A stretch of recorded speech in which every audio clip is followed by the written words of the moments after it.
doobie doo. Doobie doobie doo. Doobie doo. Hello. Hello. Hello. Ah, no, that's all right.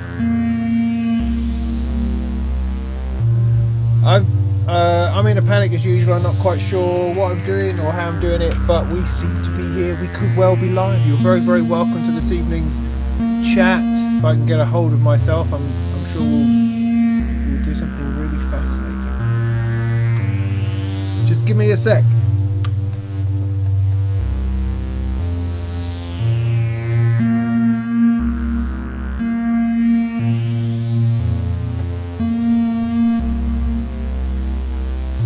There we go, that's better. That's better. I feel that's better.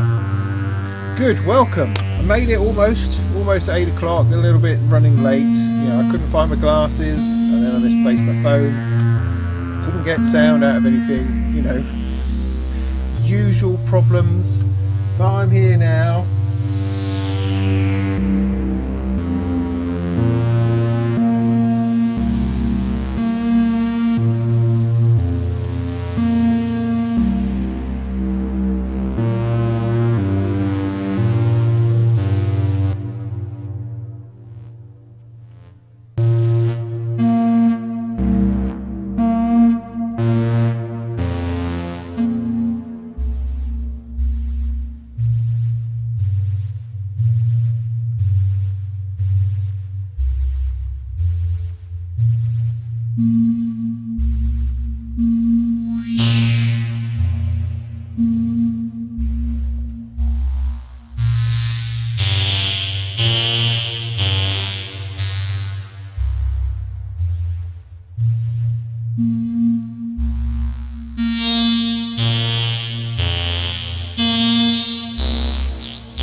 Can't see anything after finding my glasses. I can't see anything with them anyway.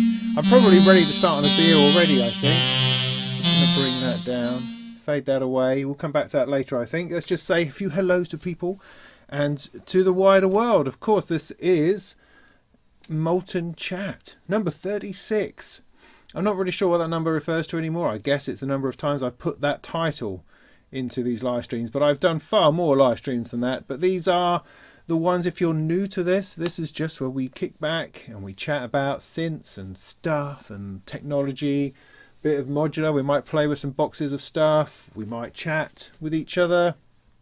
It's very relaxed, very informal. There's a little bit of gentle, you know, personal abuse, that kind of thing. Nothing too heavy. But who knows? Who knows what the evening may bring? I will open a beer in a minute and that will just start taking us sideways, which is always nice. And you're very welcome here. You're very welcome to contribute in the chat. I won't necessarily see your question or answer it, but I'll be very pleased that you're there. And actually, other people in the chat will probably answer your question for you. But I guess the thing I should ask first is, can you actually hear me and see me all right? Is that all right? Because I haven't actually been checking. Who's got a new hairstyle? No, I don't think so. I think it's just sticking up a bit. That's all. So yes, please let me know that you can hear me all right, and also the music earlier. That would be helpful, and then I can feel a bit more relaxed about that sort of thing. Am I kind of in focus? I think so. I'm going to grab my beer. Oh yeah. Hi Harry from near Boston. Yeah. All right. Sort of being nearly Boston. Is that like being nearly something else? All good, says Paul. Good. Hi from Amsterdam. Ooh, we are really packing them in from the world tonight. David can hear me. Well, I mean, that's a relief. If nothing else, I'm here tonight for Mr. Luscombe so that he can experience every word, every tremor, every second. Frank, that's not going to be helpful. Nobody wants to see that. Nobody wants to see me running around fixing things, getting increasingly frustrated. Well, I don't think they do. I don't think they do. Andy, good to see you. Thanks for showing up. Show us your beads. Maybe. Did you see that? Someone was selling a beads for $1,000 on Reverb. What have we become? That's my question. What have we become when that sort of thing happens? That's just nuts, isn't it? That's like buying up graphics cards at the moment, which you cannot get for love nor money because of some Bitcoin thing. Oh, I don't know. Anyway.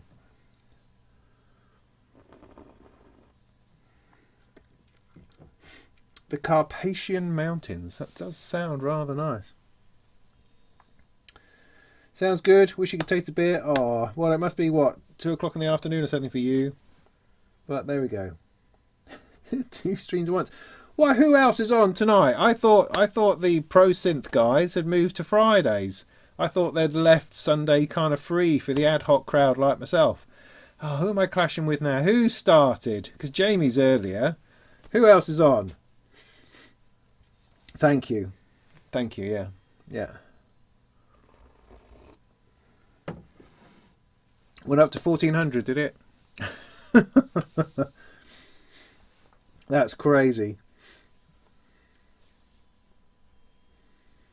If you could mine Bitcoin on Modular, we'd all be flipping millionaires. Maybe we need to invent our own... Is there a voltage-based currency that we could create? Because I'm like creating voltage all the time. Be great if you could lock that away somewhere.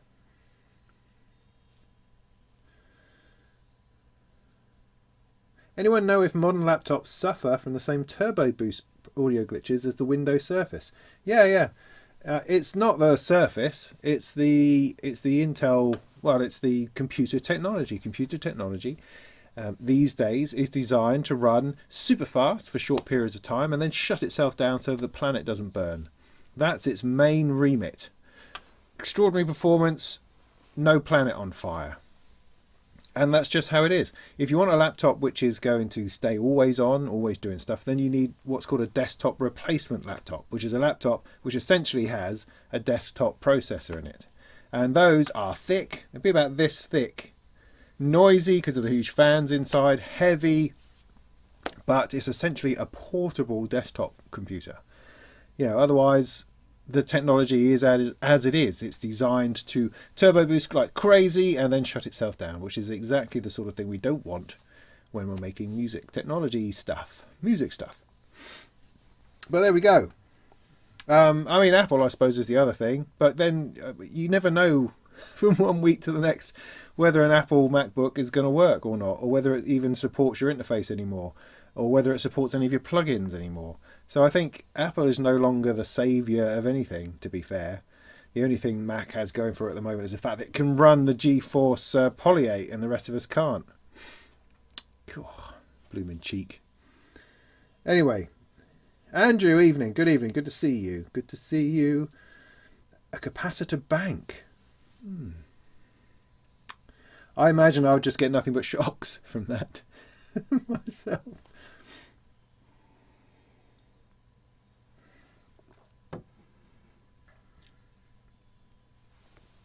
Native VS Live TD style jam. So what's TD style then? If it's not a TD, what does TD mean? Is that like a? Is that now shorthand for a Behringer drum machine? Is that what that means? I don't know what that means. I'm sure someone will set me straight. Oh, cool. Well, right. Great. Native V. Thanks for providing the backdrop to this evening's chat.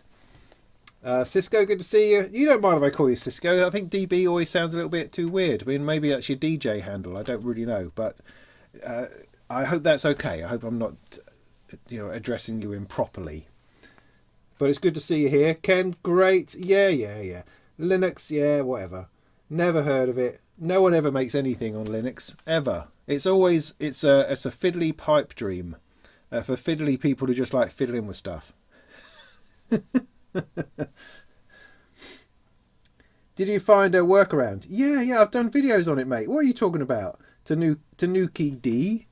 Workarounds. Well, I've done recently, like just before, it was November, December time, I did a video all about the H2, I don't know, I can't remember. The latest Windows update that turns off all your power saving bits and pieces. I've got back into that, dug it all out again, and it's all working like it was before. So there's no cure for the way laptops work. If you want a laptop, you know, like I got one here, this Surface here.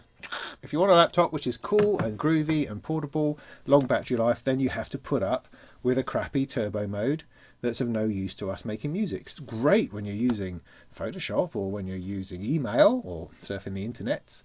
Super duper. But it's no good for music production. If you want to do that, you need to buy the machine that's proper to do that. So, you know, you can't work around as such.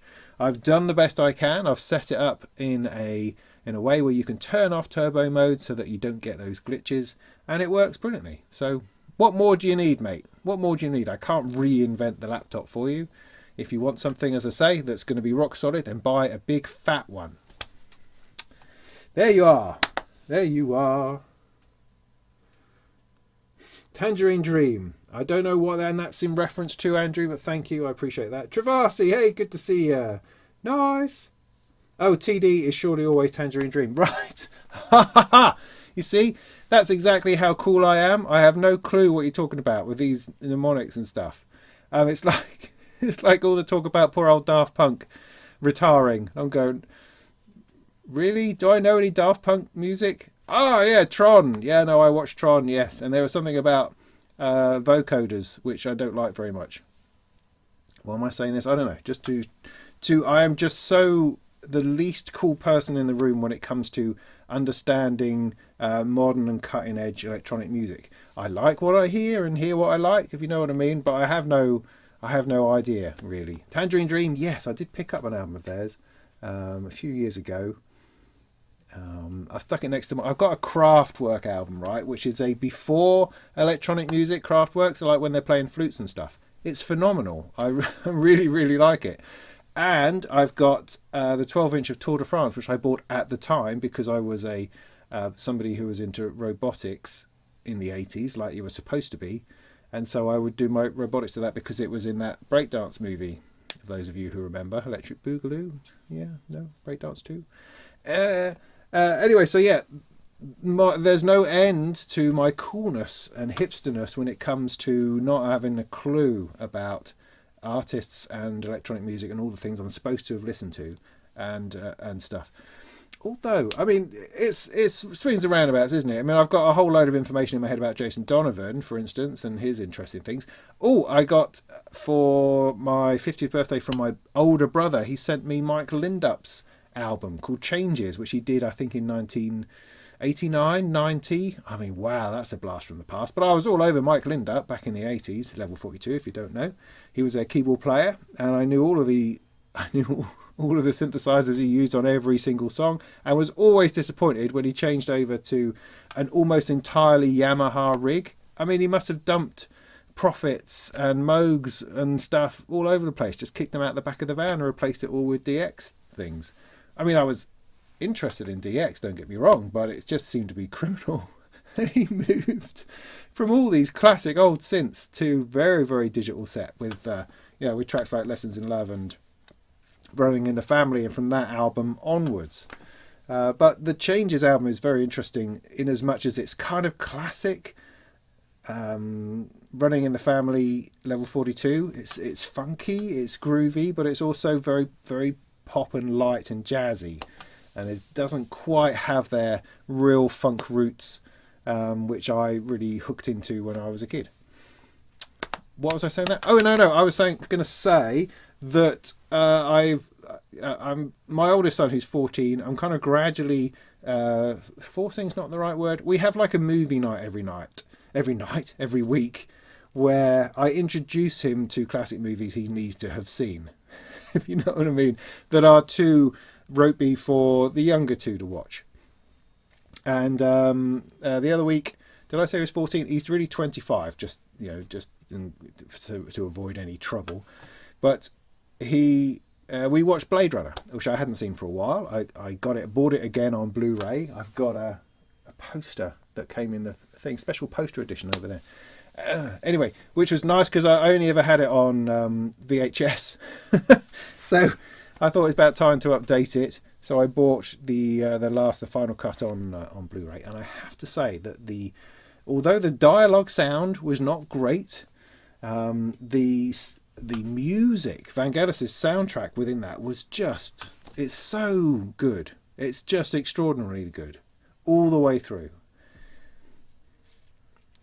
I don't know whether they remixed it and put it on top again, because it seemed to be so separate from the dialogue. The dialogue, was all in its own little place all on its own. Maybe that's something to do with the mixing, I don't know. But the sound that he was producing in that was just amazing. All the way down to the point when Harrison Ford is hitting that piano, that is just a cinematic moment of awesomeness. And what did the kids say? They said, "Well, it's a bit weird, isn't it?" A bit weird. See, I have this theory that the reason why we love Blade Runner so much, I mean, maybe someone can correct me who wasn't there at the time, who didn't go through this perhaps, but my experience of Blade Runner is that the first time I saw it was, of course, with the voiceover. And with the voiceover, the original theatrical release, you get told everything. Everything's explained. You know what this is. You know why, what's his name from Battlestar Galactica is speaking in a funny language. You know about the noodles. You know all these things, all this backstory. And that knowledge is lodged in your head whether you like it or not. And then when you see it without the voiceover, you go, oh yeah, no, this is cool. This is really cool not to be interrupted by Harrison Ford all the time. But you still have that background knowledge, and so you don't feel the absence of it. Do you see what I mean? Whereas people who watch it now who have never seen it with the voiceover, they're not going to have a faintest idea what's going on. So Blade Runner has sort of become this this secret guilty pleasure that only us who saw it originally can really appreciate, I think. Otherwise, everybody else is scratching their heads going, why is this supposed to be... I mean, it looks nice and sounds nice, but what is going on? What on earth happened in that pub before the lady with the snake came out? It's flipping mysterious.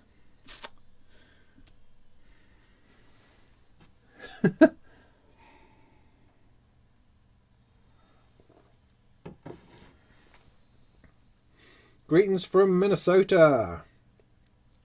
How you doing?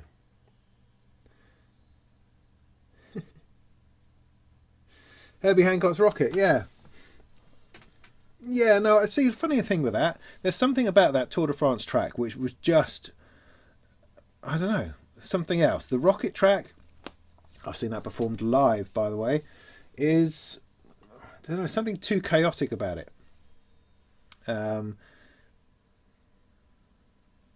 Funnily enough. I think, anyway. Did I ever travel back in time? No, I don't think I have, to be honest. Yeah, no, I've got the whole lot. I mean, level 42 up until Running in the Family. Yeah, I got the lot. I mean, it was my big brother, really. He was into them. And then because I sort of idolised, or rather stole his record collection, got into it that way. It was the first gig I ever saw. It was at the UEA, Norwich University, essentially. In 86, World Machine Tour. Could have been 84, 85, something like that. World Machine Tour. Just blew me away. Just the most extraordinary thing I'd ever been to, I think. I mean, this isn't, I don't know, I mean, obviously we have mosh pits and all that kind of thing at gigs, but then we were dancing. It wasn't just a mosh pit, we were dancing. And because the music was so groovy, it wasn't like crashing up and down and bashing into each other, it was just dancing. And it was a mass of sweat and whistles as well for some reason. I don't know why that was, but that's what it was. But it was great. Fantastic. What does the name level 42 refer to? Refers to 42 being the answer to life, universe and everything, and the word level just to give it some ballast. There you go. I picked that up from an interview they did with level 42 on Going Live with Philip Schofield many, many, many years ago. I've also had a drink with his brother, with Mark King's brother. He used to run the Rock Stop down Charing Cross Road. I'm full of interesting facts this evening. Full of interesting stuff. So yeah, their early stuff, level 42, I think is fantastic. I also really like Mark King's solo album Influences, which is probably done about the same time as Mike Lindup's Changes. There's some serious, I mean, one record is Mark King playing everything, multi-tracked in the old school multi-tracked way, and it's just the funkiest thing ever. It's just extraordinary. I can hear it in my head right now.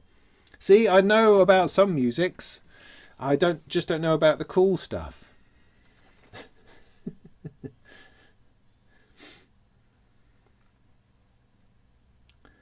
Removed what? Hi, Sweden. Good to see you. You didn't notice that they'd removed it. See, isn't that odd? It's a much more dreamy experience because, I mean, it's not... Because we watched, as a family, we watched Age of Ultron yesterday, I think it was. Because we're going back sort of through some Avengers at the moment. Because of Wanda, because of the fantastic WandaVision, we're now back into Avengers again. And, it was so happening so fast, so much stuff going on. It's actually really good to watch it a few times because you pick up all the things that you missed. Comparing that to Blade Runner is like treacle. It's like wading through vast swathes of treacle in this music and moving in slow motion, and every now and again going bang, oh, something happened, and then my fingers are broken. It's like poetry, very different. It's quite interesting / frustrating watching a 14-year-old trying to process these sorts of things. It's like, I mean, it all comes back because, I mean, I'm a huge fan of film. I think it's just the most awesome thing. I'd love to work in film, to be doing stuff in film. It's my favourite medium, I think. I just, I love it. But there's this whole thing about trying to get your kids interested in something. It's like giving them piano lessons or forcing them to have piano lessons. Is that worthwhile? Is that going to introduce them to this love that you have for music? Is that going to work? And similarly, you want to show them films, you want to show them all these fantastic films, but would it be better to allow them to discover them themselves? But then I don't want them to discover them themselves. I want them to know now, and I want to sit down and share this experience with them. And I say it's a little bit hit and miss. But I don't know, I'm going to persevere. It's like, you're mine, Monday nights, 2 hours, sit on that sofa. You stay there. And this gives us something to talk about when we can have no communication about anything else because you're a flipping teenager. We can talk about movies. Right, anyway. So, Colorado, hi, good to see you. There's like 130 people here. That's crazy.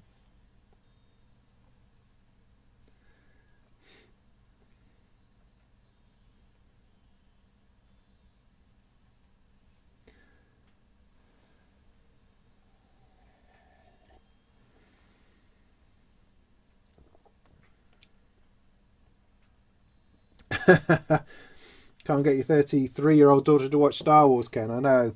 I mean, did you try it in the right order? I would love to go back and do it in the proper order so they get the proper reveals at the proper time, But no, we blew that because Alfie, my oldest, I was able to take them to the cinema to see the Phantom Menace, and bits like that. So they introduced them to them far too soon.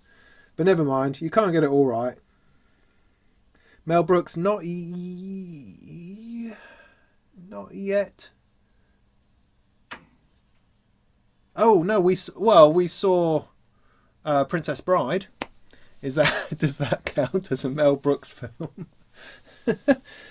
Problem with a lot of one thing I'm finding, I don't know if this is interesting to anybody while we're talking about it, but one of the difficulties we've had with cinema of my youth, or our youth, mine and my wife's youth, is that a lot of it is just really smutty and kind of embarrassing, and in your head it's awesome, and you think, wow, we must go and watch that. Things like, for instance, Crocodile Dundee. God, what a flipping disaster that movie is these days. Romancing the Stone. These classics that you think, wow. I mean, even Temple of Doom, Indiana Jones, is a bit kind of ropey. But comedy doesn't date very well. So I'm looking at National Lampoons, thinking, oh no, I don't know. I don't think that's going to fly, to be honest, in these days. I mean, we did do Blues Brothers, and that was all right. That just about stands the test of time. Although the version I think that I watched over and over again when I was a kid was evidently the daytime telly edited for language version. Because having picked that up on Blu-ray as well and put that on, there was whole sections of swearing which did not exist in my memory of the movie. But there we go. We can cope with these things. I think we can. Blazing Saddles. Yeah, I don't know. See, it's all fart jokes, and I don't know. Maybe. It's like Spaceballs. It's just crappy smut stuff. You know, it's not that funny. Really. You call that a knife? Yeah, that was the funniest line, and there was like 3 minutes worth of good cinema in Crocodile Dundee. I promise you, watch it again, and it's flipping embarrassing. It just is. It's just there going, oh no, this is, oh no, oh it's all, oh right. Is it a family movie? Oh, no, it's really not a family movie. Not with all the prostitutes and the drug taking. No, it's not a family movie. Yeah. Ferris Bueller, yes. Well, that's on my list. I mean, I'll tell you what my current list is, because I decided to create like a schedule, a program, and in our current bundle, so I put together like 10 films that we're going to watch, and you can then choose between them. So in our current bundle, we've watched lots. I mean, this has been ongoing for a little while. In our current bundle, we've had Blues Brothers. So I can't remember now. Blade Runner. But we've also got in this, Hot Fuzz we saw. But in this section that I've put together, I'm trying to put in sci-fi and comedy and drama, those sorts of things. Ferris Bueller, I've got that in there. I thought that would be the least of the troublesome ones, because again, Breakfast Clubs and Elmo's Fire, stuff like that, is all a little bit older teenager kind of stuff. Coming up this time, we've got Gravity, we've got Close Encounters, Jaws, a couple of Spielbergs in there, Jack Reacher, one of those, Napoleon Dynamite. So a spread, man, a spread. Anyway, should we move? Let's move on. I guess we should move on. The History Boys.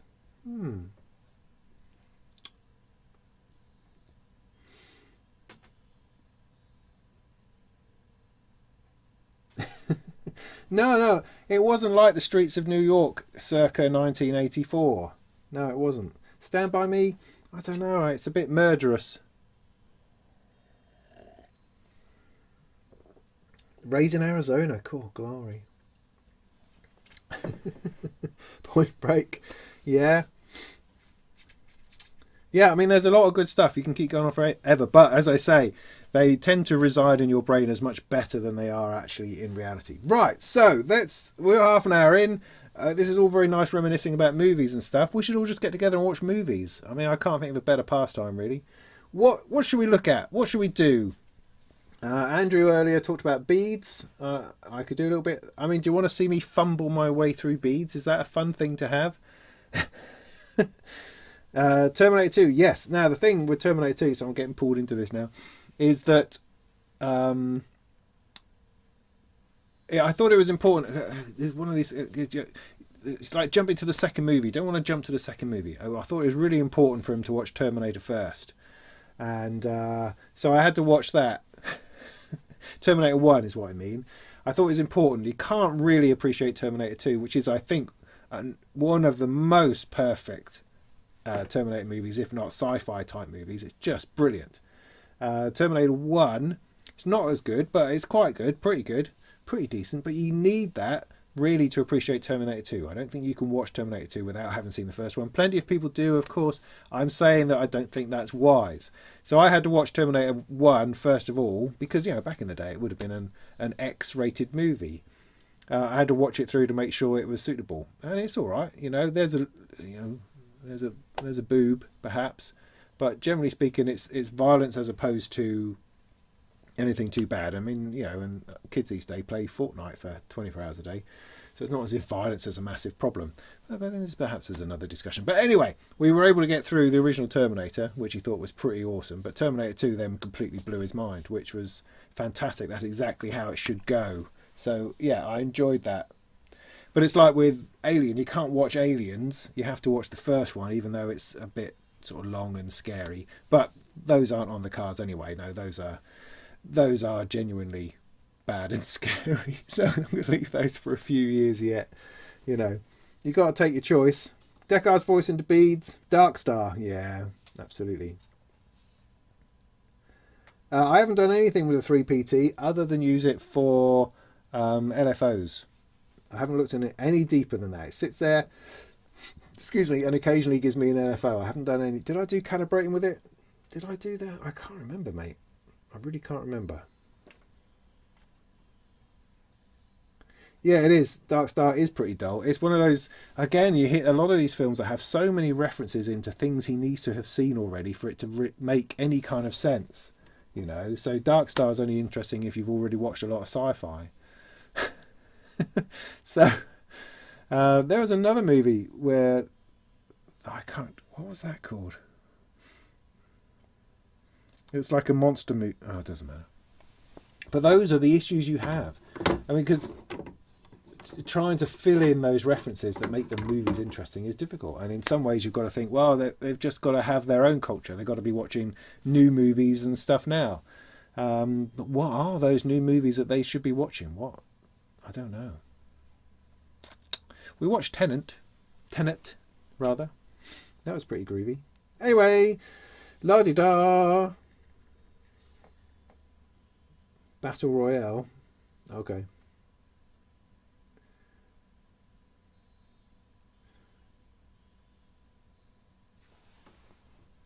Snooker and Music Tech are merging, I agree.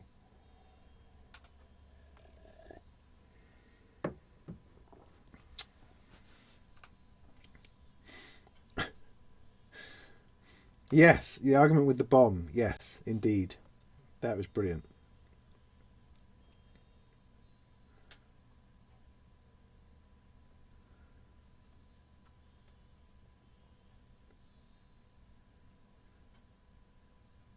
Korean sitcoms. Silent Running, yeah, absolutely. Silent Running.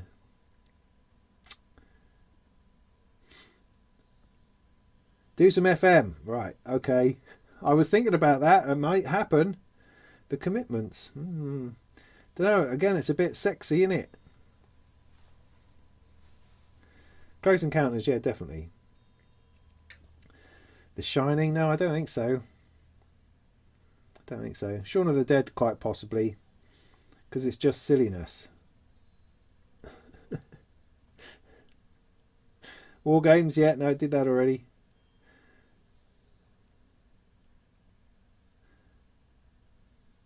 Yeah, there is so much happening. I agree totally with that. You see, we watched The Holy Grail, Monty Python and the Holy Grail. I watched that with Alfie, and it was quite funny. Again, there's just long yawning stuff between the good bits. It's like if you watch a clip show where you get clips of Monty Python, fantastic. We also tried watching some of the series, and it is, I mean, it's kind of stoner television, really, isn't it? It's what you watch when you get home from the pub, and it's just kind of on, and you sit there kind of a bit dazed, and then every now and again there's a burst of laughter, and that's very much like the Holy Grail. There's bits of it which are just funny, always funny. But there's lots of bits in between where not a whole lot's going on. So, yeah, but we remember the good bits, and that's the problem with trying to watch film. It's like I want to watch The Good, the Bad, and the Ugly with him, because in my mind, that and the other Fistful of Dollars movies are just awesome, completely spellbinding. But I'm a little bit afraid that they're going to be incredibly dull. Particularly, again, if you don't have all those references. Because it's that weird thing, because when I was a kid, I would be watching, all the time I'd be watching westerns, constant westerns, either TV shows or movies, western after western, you know. I completely understand American culture because of that, or the twisted American culture because of that, and war movies, constant war movies. And these were my diet as I was a preteen, watching the telly, and they all would have been, of course, edited for suitable family viewing, no doubt. But our kids don't have any of that. They don't have that kind of cultural capital. I mean, probably good in some respects, But it means that a lot of stuff that they're watching, they don't know that The Mandalorian is a Western. You know, they don't quite understand the low slung nature of the gun or those face-off situations. They don't really have a resonance for that, you know. Similarly with the drama of war movies and how they work, and buddy movies and cop movies. I mean, you know, they're not watching daytime Crown Court, you know, on the telly, and so they're not going to understand a courtroom drama in quite the same way, because they're not being fed that stuff. Whereas they understand robots, they understand anime, they understand Teen Titans and superheroes, they understand video games and how that works. So it's just different, and I can't expect to push all of that cultural capital that I possess, you know, onto your kids. You just can't expect them to experience it in the same way. Does that mean you shouldn't? No, like I say, it's the only thing we talk about. Oh, well, fascinating. Welcome, 8 oscillators. Okay, right, all right, let's do some stuff then, shall we? Boba Fett. Yeah, he does. John Mills, yeah, flipping awesome.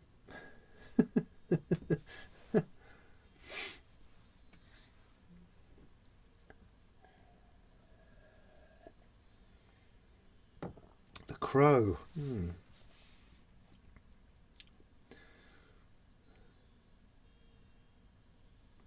Daryl. Maybe. See, there's a lot of good stuff. Oh, but Joan Baez, man, it's beautiful. I mean, it's such a beautiful movie. How can you not just fall in love with that little robot as he's flying off into space by himself? And did you notice that Silent Running ship was knocking around in Battlestar Galactica back in the day? Did you see that? Not a lot of people know that. I do have Logan's Run to watch. And THX 1138 as well. I have a poster over there. Anyway, I could talk about this all day. Yes, oscillator, somebody says. Yes, okay. Wow, once about, yeah. Marcus, you missed all the awesome talk we had about movies. Right, so I had a little bit of Deckard's voice going a moment ago over here. You bring that back in. See, that's very Vangelis-like, isn't it?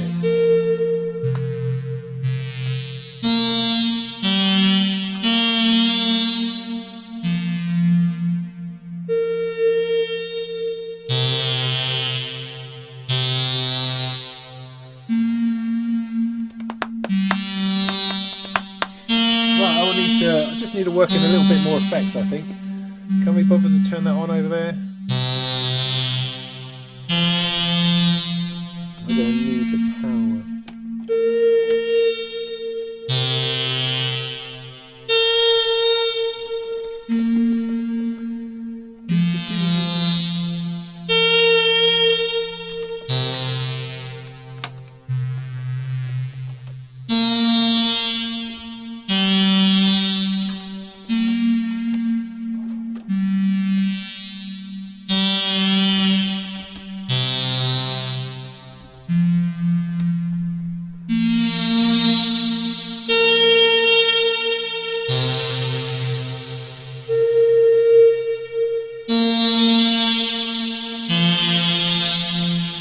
What I'll do is I'll bring you up here a little bit and we'll just have a play with beads. There it is.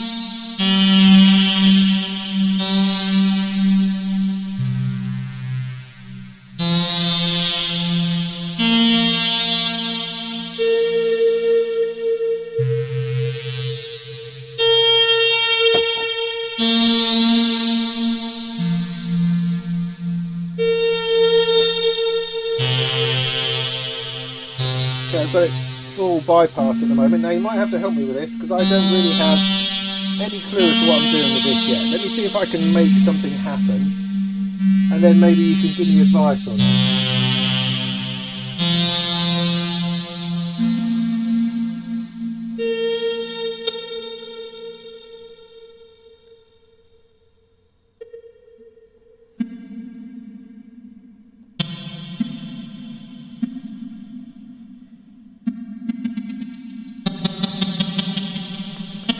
So this knob here, right, the density knob, that seems to create the ticks, the grains, I suppose.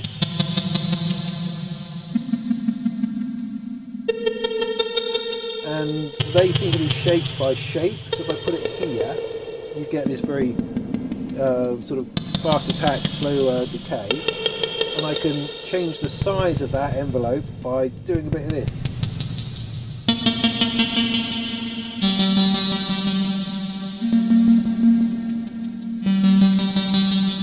So my understanding so far, because my understanding of beads is trial and error and trying to reflect on what actually happens, as opposed to knowing anything about it. Is that clear? So I've given an envelope to the density seems to be hitting off these individual little chunks. This is an envelope which seems to be shaping that, and this seems to be the size of that envelope. If I go over to the sort of the sine wave bit, it feels a little bit steep, but then I can pad it out and it gets smoother. Like that, see? See, that to me is a repeatable, understandable process. Yeah? So that much I understand. I also know that if I go to the other side of that density, it's a bit more random.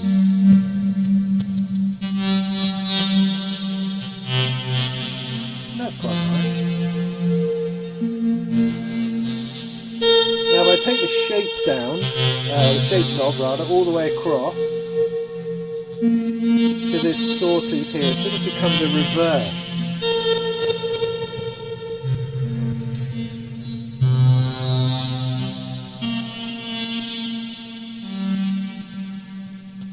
Which is quite nice.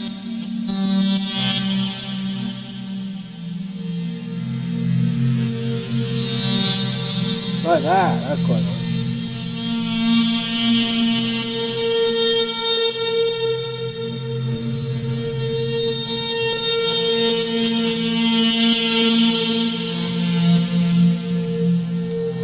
Are the modules powered on a bus bar in the rack? In this one, yes.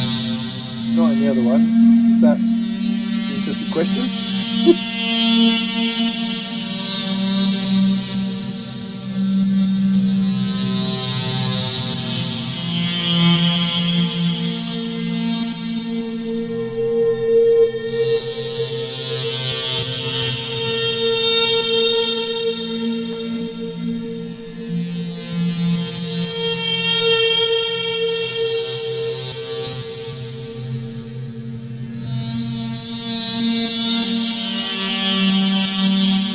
That's really nice, do you think?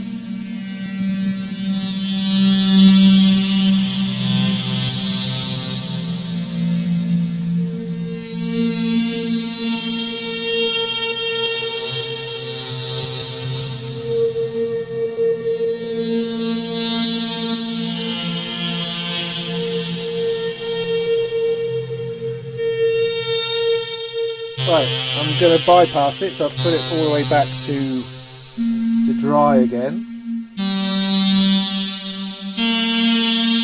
Now I do have this on 1970s wobble mode, which is kind of my favourite. I just like that vintage vibe to it.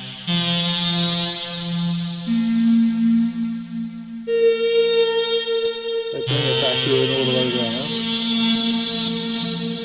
Let's mess with density, see what happens. When you go fully round, it seems to vanish.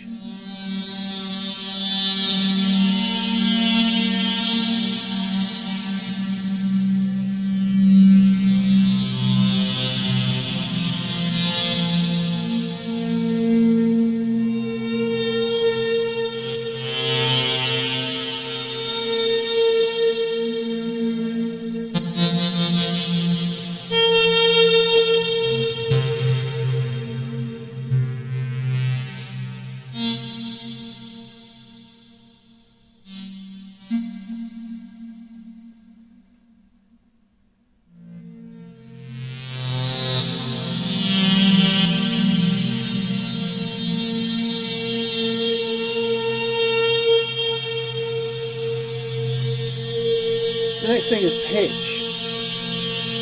I don't know. I don't know about pitch. It just seems to like, well, obviously it just pitches it about. Is that a good thing? I find it hard to find that to be a really good thing.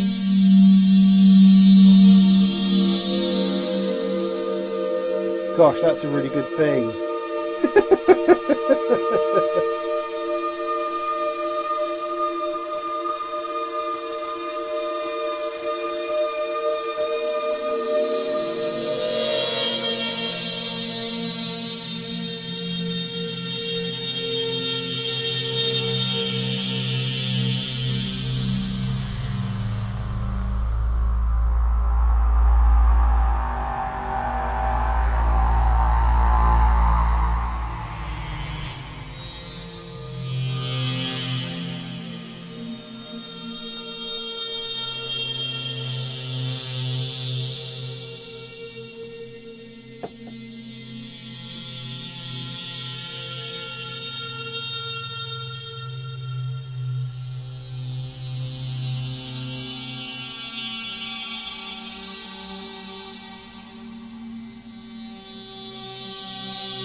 So I guess then the next plan,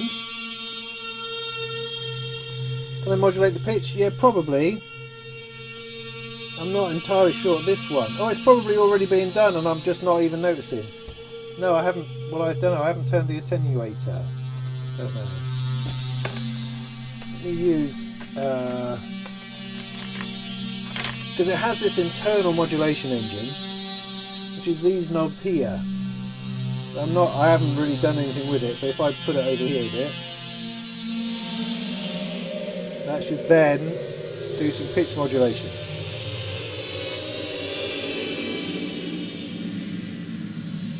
But I don't know that I really like that particularly.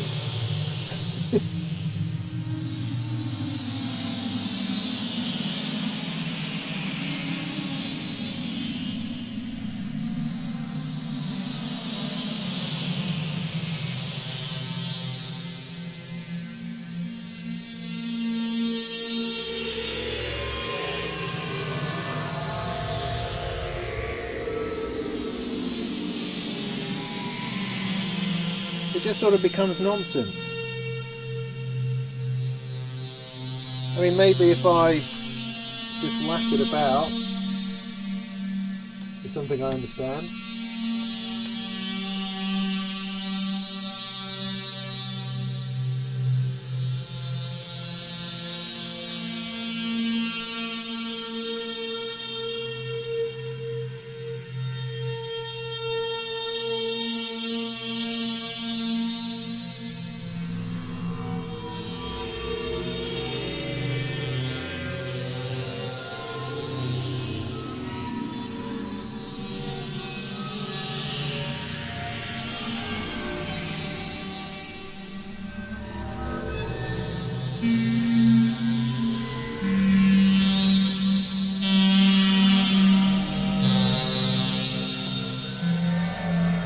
No, I'm not going to quantize it to intervals.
What the hell was that? Where did that come from?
I have no idea what it does.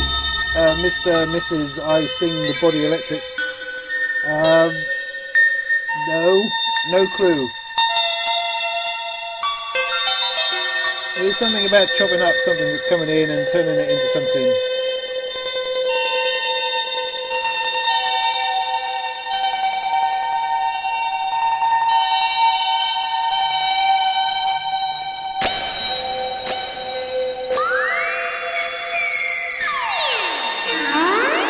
What's that?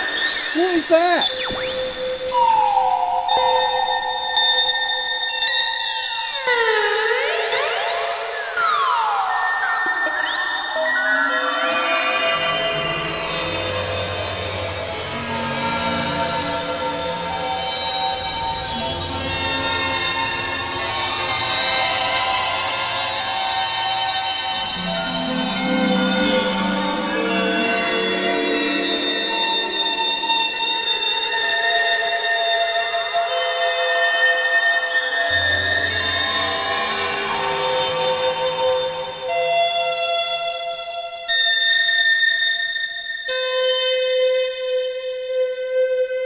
Just want to take a moment to bask in the glory of that Deckard's voice.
Sorry about having that green cable in the way the entire time. How frustrating is that? So I just got to try and get the focus on the beard.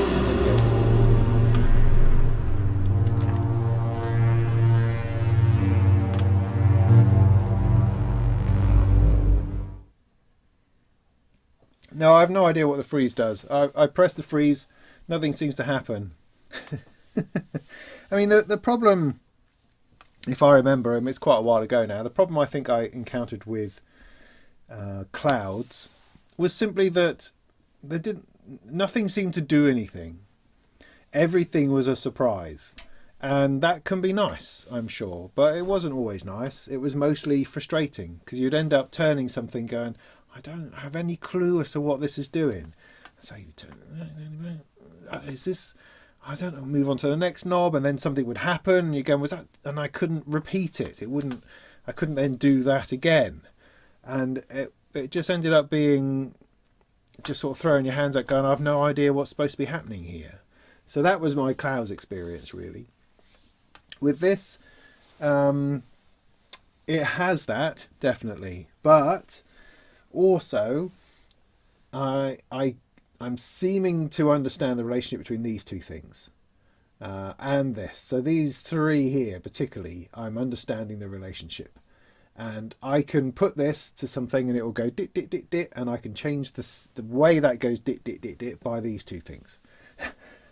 Now that doesn't sound very interesting. Doesn't sound like a very interesting module, but when it's doing those things, it sounds rather lovely. And there's little bits of sculpting and shaping you can do that change and evolve that, and then there's just the weird stuff behind it. What exactly is happening with the pitch, I don't really know. I don't really know what's happening with the time knob or the freeze knob. I mean the seed knob for that matter. It seems to be that when the seed knob is not on, nothing happens. So leave the seed knob on. This is also being modulated here, the seed knob. I don't know what effect that's having. If any. And it's not, I don't know, not internally doing anything. So, you know, for detailed understanding and analysis of this sort of thing, you need to watch DivKid's video. It's no good trying to come to me for help.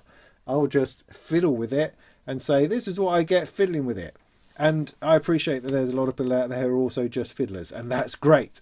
We have that affinity for fiddling, and that makes me very happy that I'm not the only one. So there you go. There you go. It's a bit of fiddling with beads. Hope that was nice. What attenuator is down? Any particular one? The pitch one? Yeah, but no, I mean the attenuator is in the middle is when it's not doing anything. Anyway, there we go. Is there not a manual? Well, kind of there is. Like, there's this. Yeah. There's this, which says things like Beats does not make any use of time travel technology. If you request a grain to be played at double speed, 1 second away from the start of the buffer, the grain will fade out and stop after 0.5 seconds of playback. Once a replay head bumps into the record head, suggested reading, light cones in tape recorder cosmology.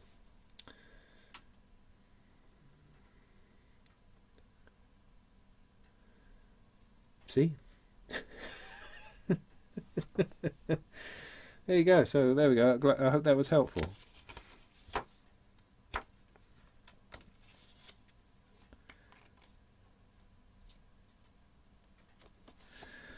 And then you got sort of pictures of things which are good.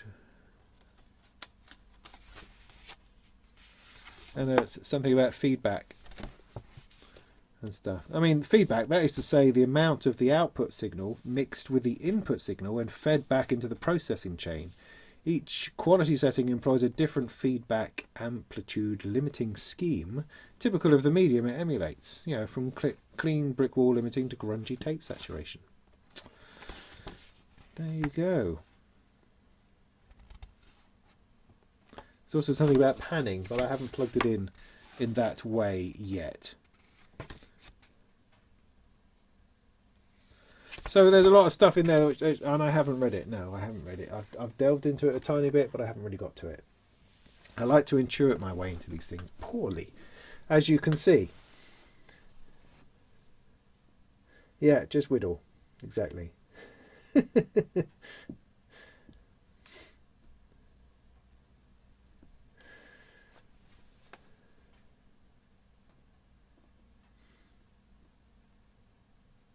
Yeah, I do need to go through it in depth. Without a doubt. I'm not pretending that I shouldn't or that you don't need to. I'm not saying that there's something inherently wrong with beads at all. I'm trying to discover my way into it, trying to understand it. And the fact that there are parts to it that I can already grab and grasp already makes it heads and shoulders above clouds in the first place. It puts it right there as something that I'm interested in exploring and looking into. And just this evening, that was amazing. I loved what it was doing. In these live stream sessions, I can't hear the music quite as well because if I have it too loud, then it gets fed back through the microphone, stuff like that. So, you know, but from what I could hear, it sounded pretty interesting. Pretty interesting. Pretty interesting. No, it wasn't to do with manual reading, mate. It wasn't to do with that. I scoured things, I watched videos, and it just didn't, you know, there's a point at which you've got to go, I need to stop flogging myself on this and trying to get something out of it which I don't think it's going to give me. You know, it's not as simple as that. It's not as simple as read the manual and you will understand and therefore appreciate this module. I don't think it's like that, actually. So there. Oh! So what do you want to talk about now then? We've had an hour. Good. Good. We could, so I could, so choices this evening, we could all just go to bed, which is quite high up my list of priorities. Second bottle, I only brought the one can over because, you know, but this is actually going down really, really quickly. It tends to, it's the, where has it gone? It's the Brewdog grapefruit stuff, the Elvis juice. It does go down rather quick, sadly. So we could clean my my module. No, so things that we could play with. For instance, I've got the Poly 8 still. So my plan for this coming week, although it's already in jeopardy because I've just discovered about the paperwork I've got to do and an article I've got to write. But assuming I get through those, my plan for this week was to do a video on Deckard's voice, to spend a bit of time with it. I don't think I'm ever going to get to the bottom of it exactly, but I think I could do something interesting about it, spend some time with it, put some stuff down on video and talk about it at length. I'd like to do that. I'd also like to spend some time on the Poly 8, which is on loan to me from Wavephonics, which is these 8 oscillators, for which I'm not equipped to properly deal with, but heck, we could do something, couldn't we?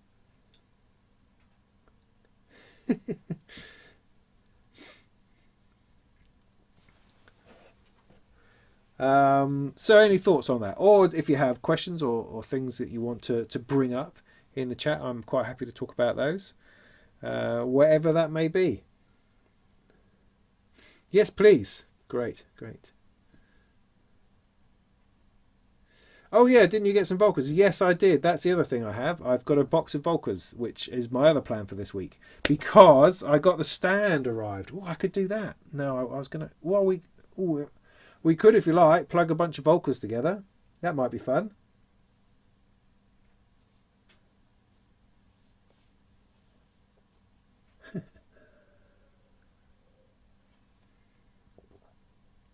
Yeah, why don't I do that? I haven't even looked at them yet.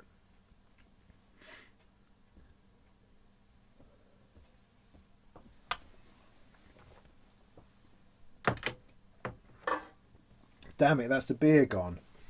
Right, hang on.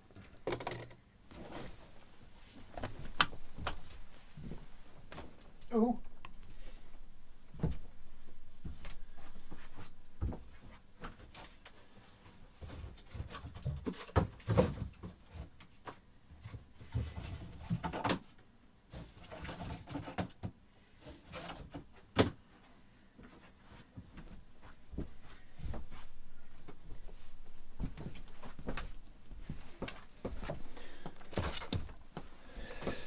Ta-da! Do the Volcas. Okay, somebody said, right, somebody's with me, then that's good. That's good. So I have this sort of wonderful relationship with Korg, in as much as they would like me to do interesting videos about some of their bits and pieces. I mean, I don't know if anybody else has this experience with manufacturers. I don't know, I've no clue. I'm making this up as I go. Where it's like they say, so, you know, what interests you, and what can we send you for you to make a video on? It's like, well, I really like ARP 2600s, really big ones, and like the biggest synthesizers you've ever got anywhere. I say, well, how about a Volca? You go, oh, yeah, all right then. So I have no clue how you navigate your way through these mystical channels of doing videos on behalf of manufacturers. So we talked about Volcas, and the idea is to put a couple together, sure, something that's useful, but they were really interested in my take on something like the new bass and the modular in particular. Yeah, modular, obviously that seems to fit with the sort of thing that I'm into. But with the new bass, they kind of feel that it's not being understood, that it's just being seen as a bit of a 303 clone, when actually it's something more than that. I don't actually know. So they're really interested in me giving it a look and doing not just the regular 303 style bass lines on it. So that's interesting, very interested in that. And I said, do you think you could throw in the mixer so that makes it easier for me to plug them all together? And they said, yeah, sure. So they sent me that as well, which is great. So I've got the Volca Modular, the Volca New Bass, the Volca Mix, Volca Drum. So these, I'm going to be running them together, I'm going to be running them with other things. The idea being just to make some interesting videos with them. That's the plan. That's the plan. That's the deal. So that's what I'm going to have to do. Let's do the mix last. So I guess I just get them out of boxes. But I think, doesn't the mix come with the power supply, and that's going to work all that out? I don't know. I don't know. I'll look at that in a minute. Owner's manual's probably a waste of time, as we know, because that's not their forte. See, I'm already on with the cheek. This is why I never... companies only ever send me one thing, and then they don't do it again. Because I get a bit cheeky. They are small, though, aren't they? I mean, they're remarkably small. I mean, look at the size of that. I mean, it's smaller than the Uno drum. Yeah, it really has a certain vibe to it. Interesting. So, what do I get in the box? How am I gonna... Oh, this is why I need the mixer. Yeah, I do need the mixer. So it does have a sync cable, I think that is. Syncing out, syncing out. Oh, I'll keep those to hand.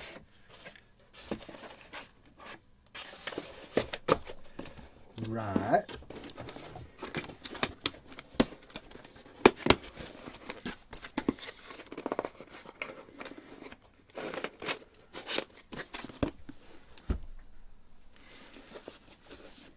Now I had a go with the Volca Modular at the Toman Synth Reactor event thing.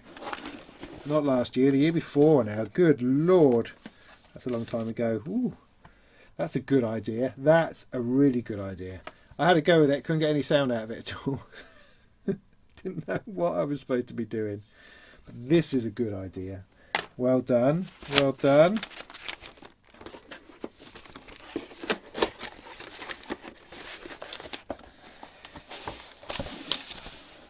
Okay, keep it together. Oh, keep it together. Keep everything not falling off.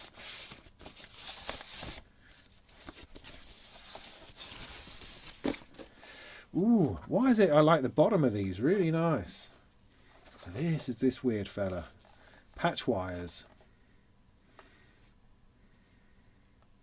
Interesting. Now my experience with Volcas is that I have played with a Volca sample because Sound on Sound sent it to me to review.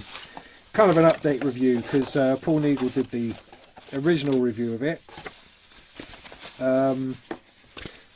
He writes so brilliantly. I love his writing in Sound on Sound. It's just tops. He kind of, after reading through his review of the sample so that I could, work on an update to it, I kind of felt kind of inspired to be, what's the word? A little less technical and put more feeling into articles on Sound on Sound.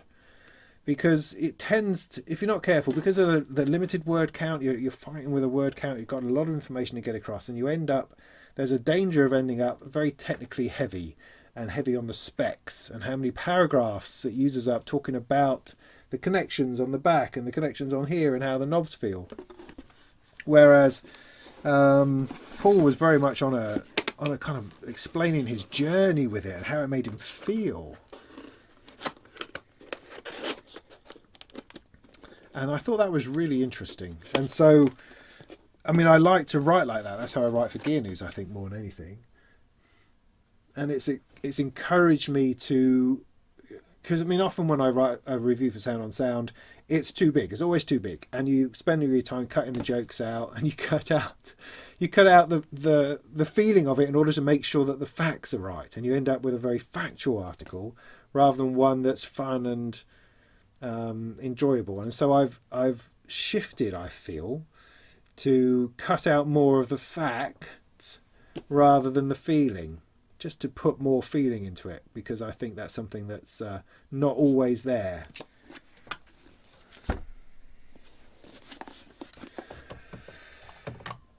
So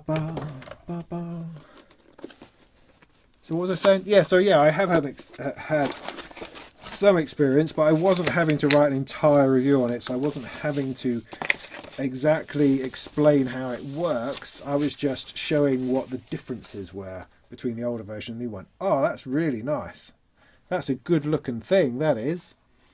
I love the plastic cover over the valve inside. Nice big fat, you know, of course 303 style cut off knob. These are nice little boxes. Nothing wrong with the build quality, that's for sure. They all come with batteries, which is also immense, but I'm hoping when I open up the mixer, that's going to have the batteries for me. Not batteries, power supply. Let's have a look, moment of truth.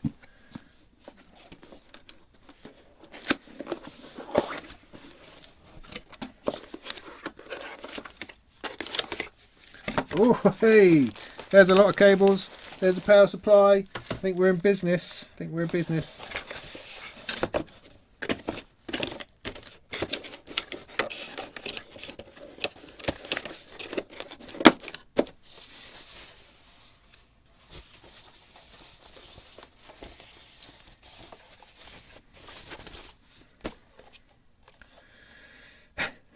Well, it is a funny thing, you know. It's not an extraordinary piece of something or other. It's a bit of a slight weird one where you go, really?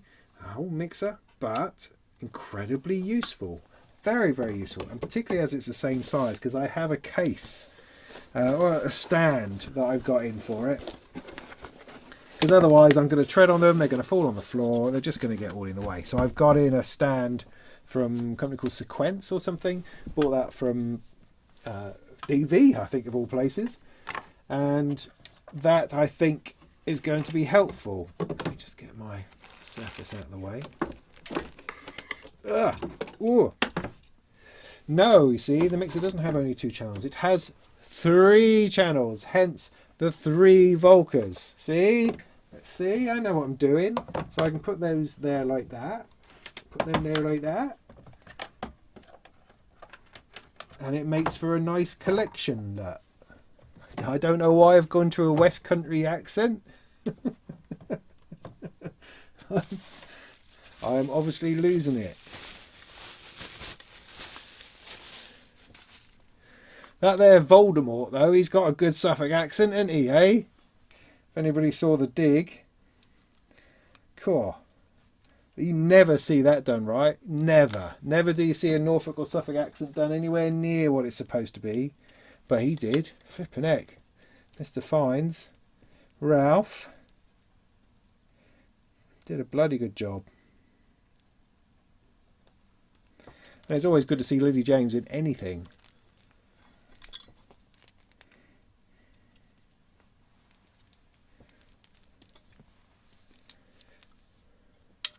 Although the actress who played the owner, Mary, is it? She was a little bit young. To be said. A little bit young. that going to reach? Might do about down here. Oh, look. Down here. It's already got a UK plug on it. Don't see that very often either. So the idea with this, can you see any of this on the table here? Let me nudge it down a little bit. Okay, so you've got to lose the top of my head. We don't care about that, do we? No, good, right, good. So this here power goes into this here power, and then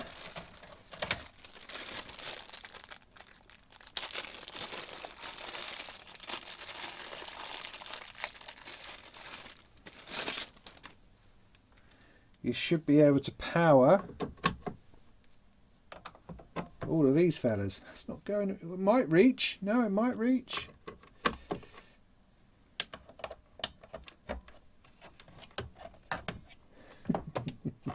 Maybe I'm going to have to configure this slightly differently, right? If I swap that one for that one, is that going to make that easier? Maybe. I've still got one coming across there though. Let's do that. Do that. Is that a bit better? I've not got cables going across me things then. You little cuties, here you are.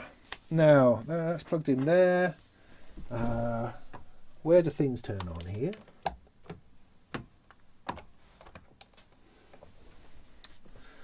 Got to sync out, send out, headphones. Speakers, don't really want to use the speakers. Do I? And I've got what here? Is these sync cables or are these out cables? Out cables, I'm going to assume.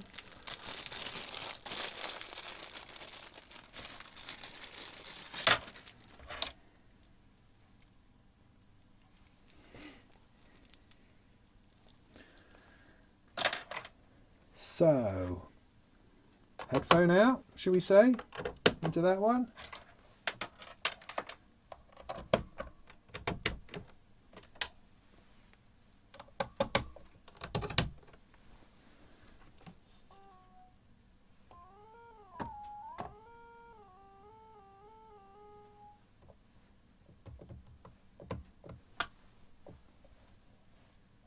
This one didn't turn on.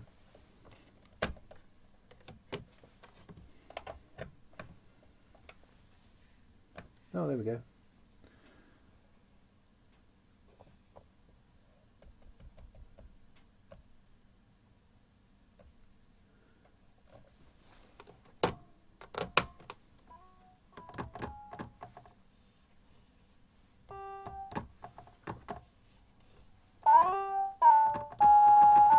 It's on a bit of a it's on a bit of a wobble on my desk. Is it better if I come this way a little bit?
Yes, I have no clue what I'm doing. I'm just having a quick play. Yeah, the patch cables for the modular are here. I don't think I'm going to be able to... It's going to be very boring watching me trying to learn how to use that. Yeah, of course they will sound much nicer going through a system. What, are you an idiot? They got two Poxy speakers on here. I just thought it was funny because it was working. So, so you got line... line out. That's not. I mean, I don't have a. I could take. I could. No. Yeah. I could take.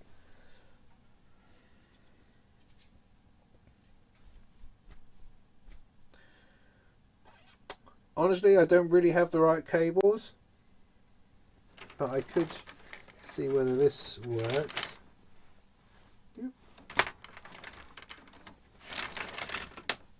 Just take the mono out there into there. Turn it up. Whoa! Oh no, that's the thing still going off.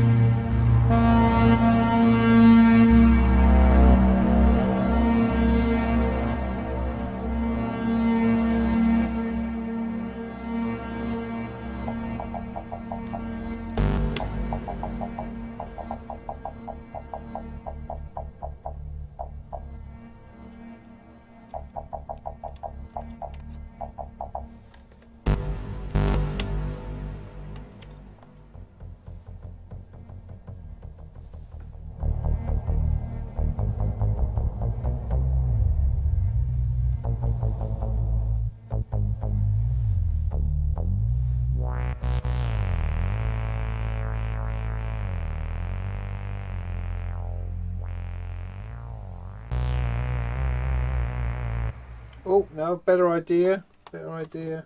Put it down. I could actually take that whole thing out. Put that into there.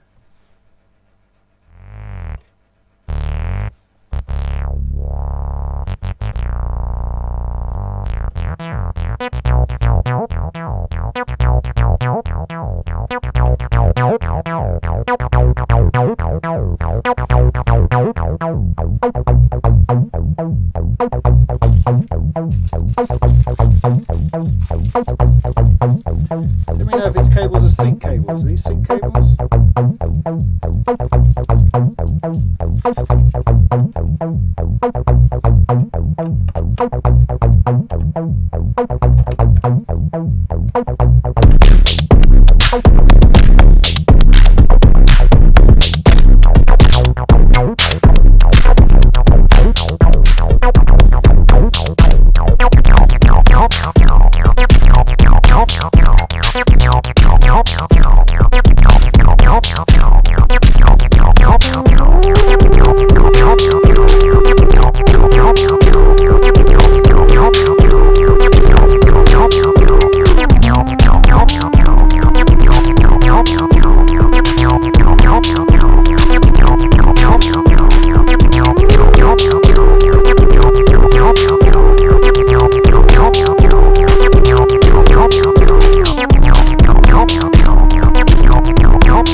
Yeah, so yeah, interesting. It is, of course, absolutely. I mean, the first thing they throw at you is the kind of the 303 kind of thing.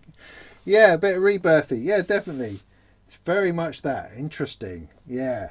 So I can see why the new bass is being treated and seen as it is because that's kind of what it is, as it is. If you know what I mean. So it's going to be interesting seeing if I can find other interesting things to do with this, like run it through beads, of course. Just running it really slow.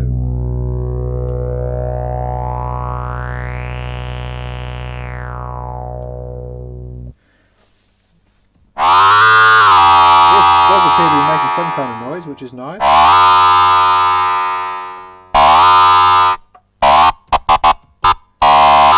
So it is patchable without it being patchable.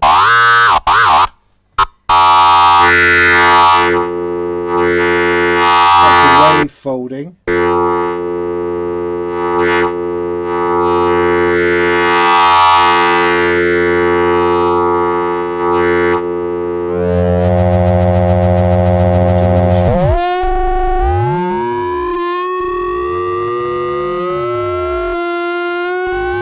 It's gonna blow!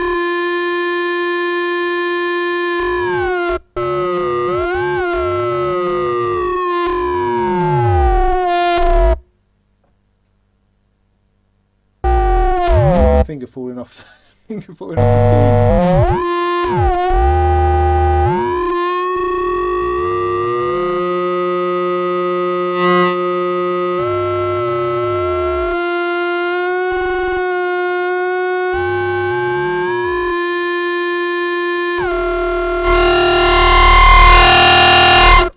Yeah, cool. So yeah, I've a box of Volcas to get my teeth into. Very interesting. Very grateful for the mixer bit because it really does save me a lot of cabling issues and power supply issues. So, as I say, I've got this little stand. I'll show you.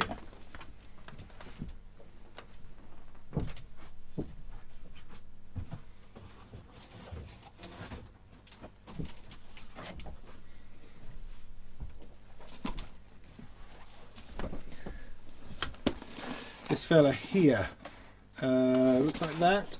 See that? I should be able to fit 4 Volcas in it. Volca rack times 2, 2 times 2. That's right, I've got it right. That's good.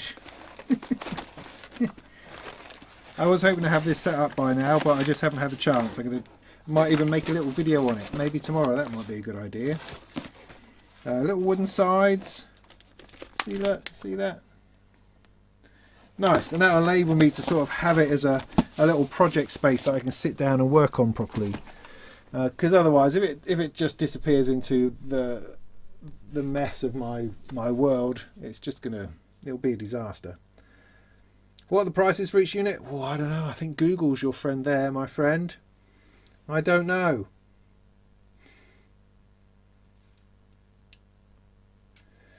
Crystal Tips and Alistair.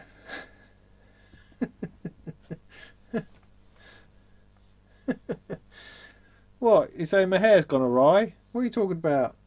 Anyway. So yeah, no, I don't know the prices for each. Is there an effect send on the mixer?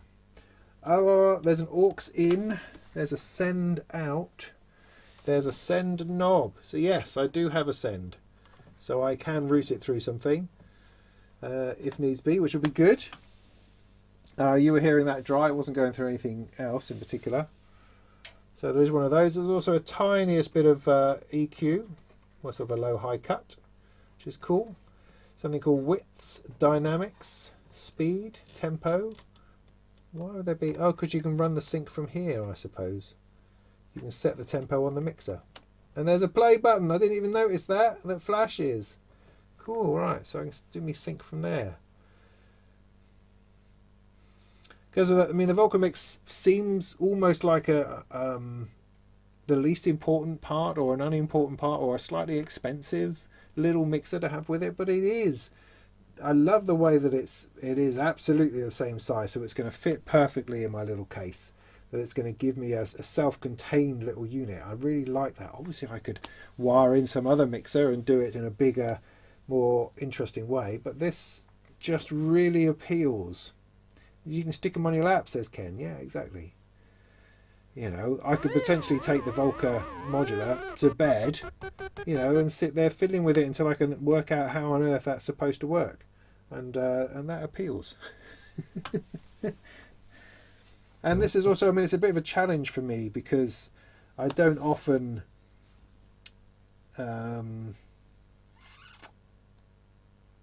focus on something perhaps in that much depth. It's a difficult thing to explain. As a reviewer, I've come to learn that I do what I seem to be good at, or what you develop a skill for, I suppose, is focused deep dives into something. You'd spend a day with something, you get right down in there and be able to kind of explain how it all works and understand it. And sort of in that moment, you become one. I don't become one with the machine. There's a level of understanding that you get to about this thing, but it's temporary, because your job is to learn this thing, write about it, then move on to the next thing. And so very often I find myself really engrossed in a new module or a new thing for a short period of time until I can understand it. Then either I make a video on it, or I write an article about it, write a review about it, and then I move on, and all the stuff I've learned just fades out of my head, because I'm not then staying around and using it. Sometimes I am, of course, but often I'm having to move on to the next thing because that's my job. That's how I make a living. So it has its pros and cons, man. You know, it does give me the opportunity to look at interesting new stuff all the time, but it's also a bit of a conveyor belt of new stuff without always getting the opportunity to really consolidate on the things which I want to. I mean, one of the great things about modular, I've found, is that I've been able to keep stuff around, so that when I'm trying out a new module and doing something on that, there's other ones that that support and contribute to it, and I can use all the time, and so I'm having repeat usage of stuff, and so stuff then becomes far more familiar, and I'm able to use it as an instrument. And that is something that has been brilliant in the whole modular thing, is that I'm not just one module review, boom, onto the next one. It's stuff has stuck around and becomes part of the larger thing, and becomes part of my test rig for everything else that I do. And that has been brilliant. That's really enabled me to hook in to various things and use them properly, which is all you were trying to do. All ultimately we're trying to do is to make music with gear. That's all we want to do. And all this other work stuff, making videos, writing reviews, gets in the way, man. All we're trying to do is make a bit of music.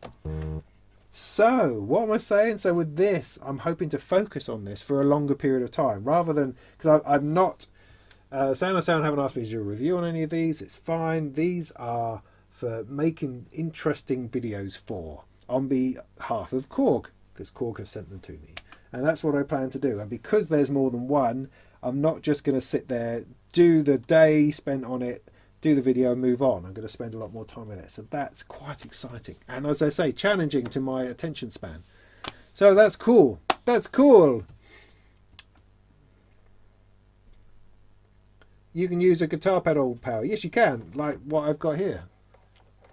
But yes, you can do that. I've got one on the floor over there, connected to a couple of TC pedals.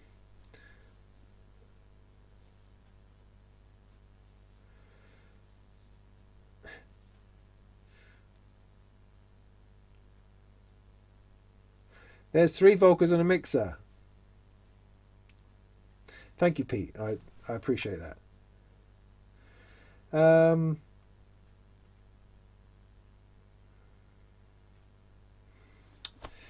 yeah.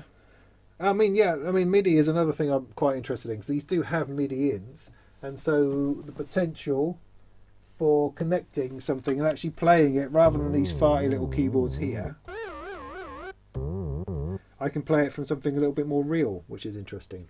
So yeah, so lots of fun there, lots of fun, and that should be good. Looking forward to doing that. All right, so we finish off like we did last time. Finish off with the Poly 8 thing, because people keep going on about FM, and that's been slightly frustrating. Because I think it was a good idea to ask people what they would like to see, because I can't really think. I mean, So you've got 8 oscillators. Let me put this out of the way and then we'll talk about it. So just talk amongst yourselves. Let me plug the thing back in, the other one back in. What did I stop? Oh yeah, that. There we go.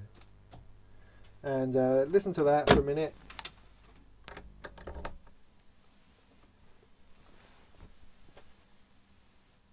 Alright, I'm going to have to stick in another thing. Let's go somewhere like that.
So the question becomes, you've got 8 oscillators. What the heck do you do with that?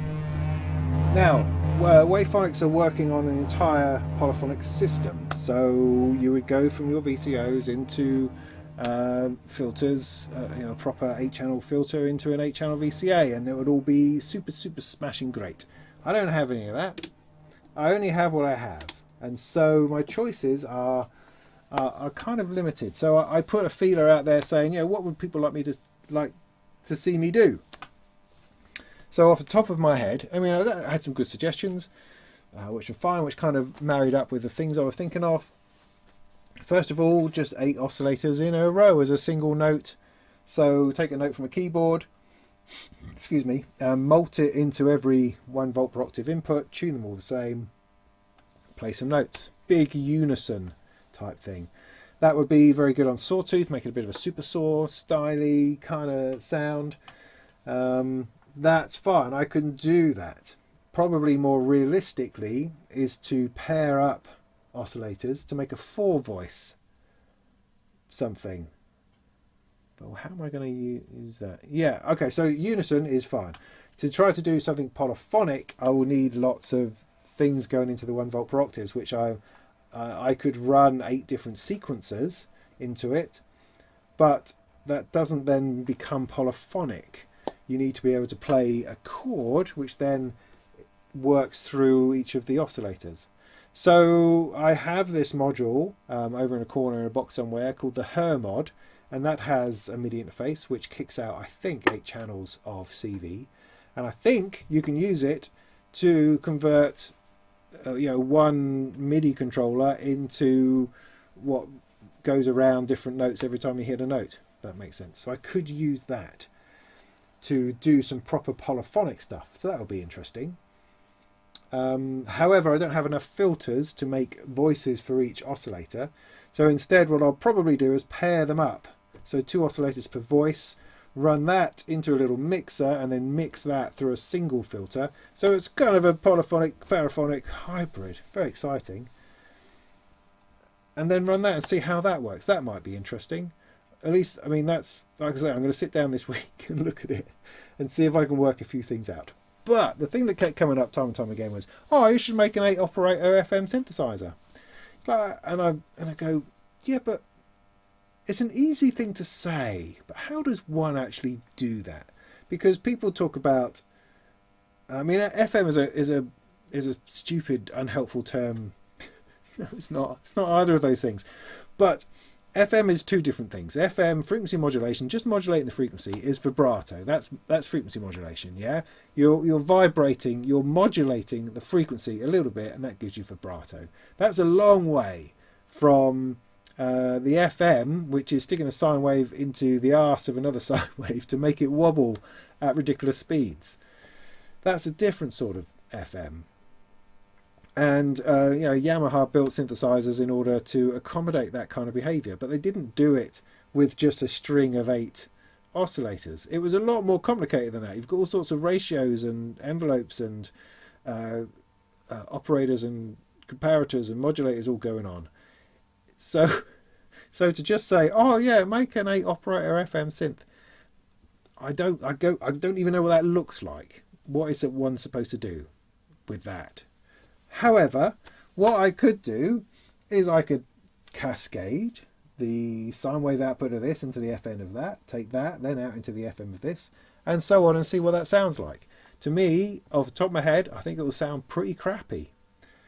But we can give that a go. We could also run it through enough VCAs to keep it a little bit more under control. We could try that. Or I could just fiddle with it. I don't know. What does anybody think?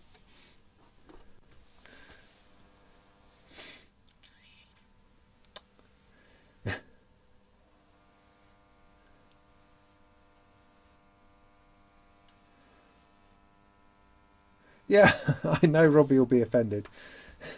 But I read this post somewhere. Where did I read it? Recently, where somebody said that FM's just an illusion and the whole thing is a load of old nonsense and why do we bother? And I have to say, I couldn't agree with him more. We seem to be fighting for this ideal of FM, for these clangy noises, these jammy, clangy noises. That is that good? I don't know. Sounds a bit like a clarinet, somebody said, or electric piano. Well, maybe, I don't know. 2 operators? Yeah, but what does that mean? I mean, I've got 8. I can do 2 operators with anything. I can do FM on anything in that regard, making clangy Doctor Who noises, no problem.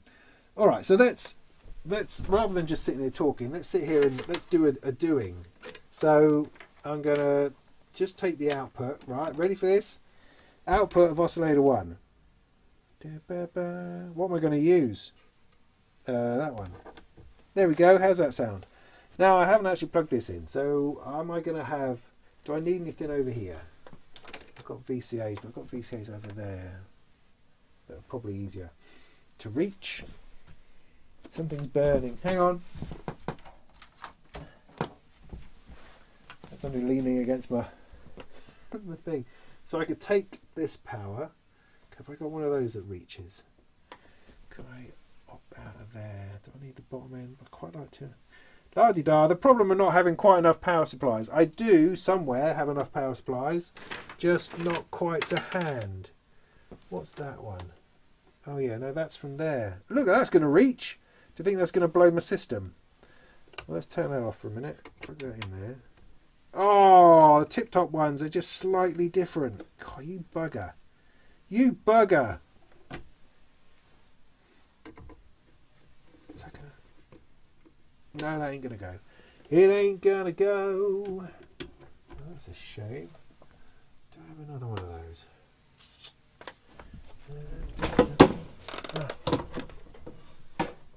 Oh no, don't look at this. This is modular graveyard over here.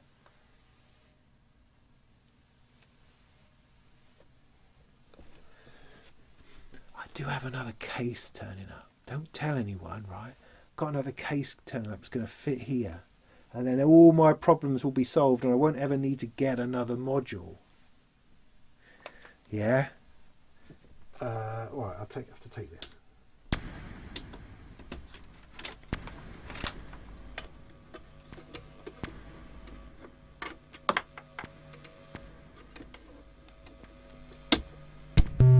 Ooh.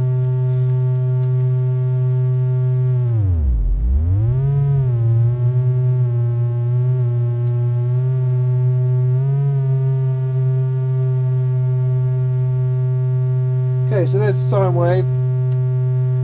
So I guess the plan is, right, if I got this right, is to take the sine wave out of here, well, it's the closest sine wave, and plug it into the FM input, which is where exactly?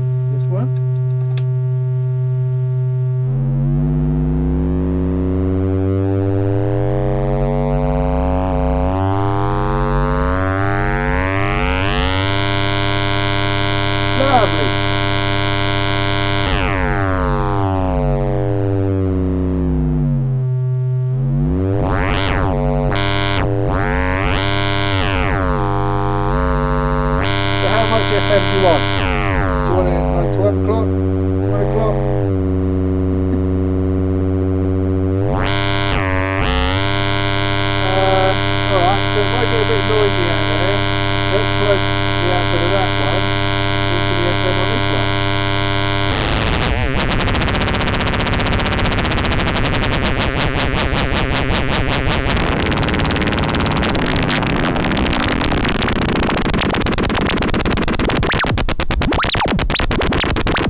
interesting.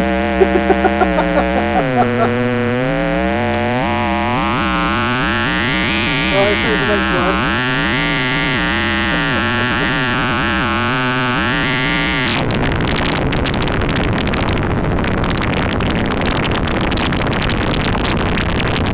There's no nonsense.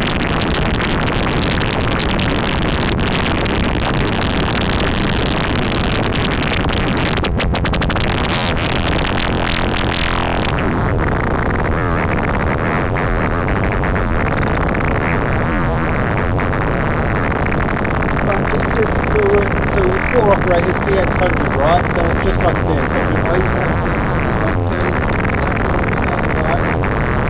Take that with the keyboard over here.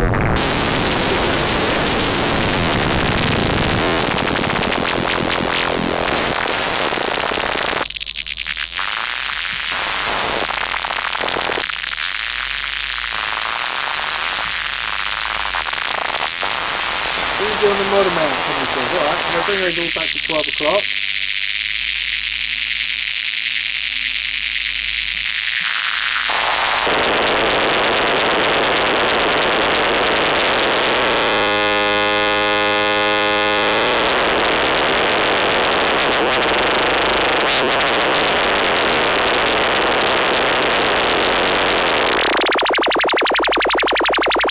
Yeah, I've got VCAs I can run it through.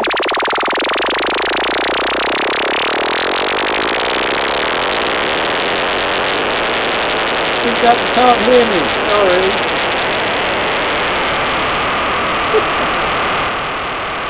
Alright, Steve says I think it needs a bit more thought. Alright, okay, if you missed my earlier, what I was talking about, is that people keep telling me to do FM with it, right? But no one has told me yet what that is, what that looks like, what I should be plugging into what. My understanding of FM is that you can do it with, as I say, if you do it with just the 2 oscillators, I'll keep it a little bit lower.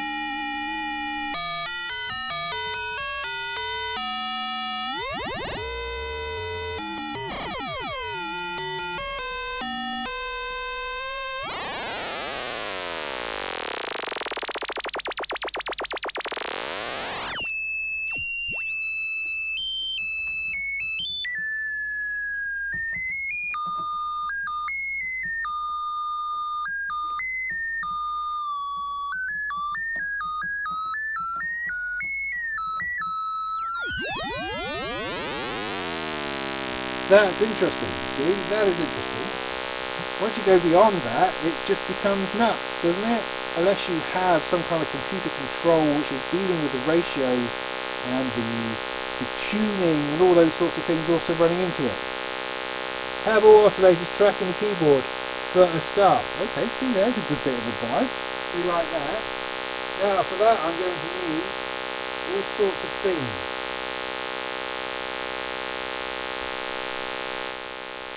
Like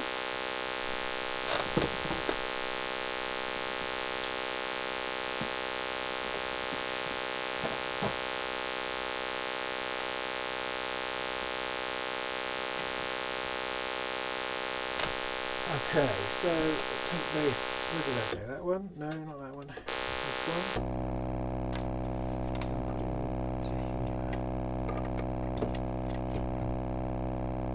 This is 1, 2, 3, 4, 5, 6, 7, 8. Look at that, fantastic. And that's, I think it's buffered. I can't quite remember. That might be useful.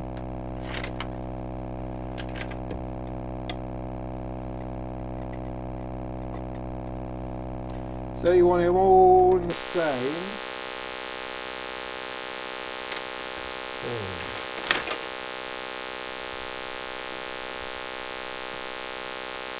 I'm not deliberately trying to be stupid or anything, honestly. It's just, as the man says, as Steve said, perhaps you need to go and think it through. Yes, this is my part of thinking it through. I'm not here this evening to perform to you what I found on FM. I'm going, what the fuck do you do with this? So this is why this is useful. But please don't mistake me for an expert. That would be a serious mistake.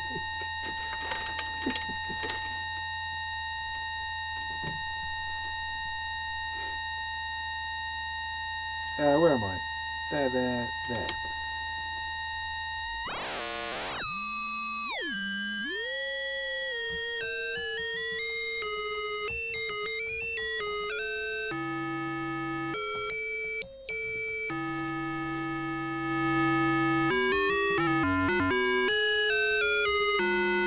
Envelopes between the operators would be useful. Would they now?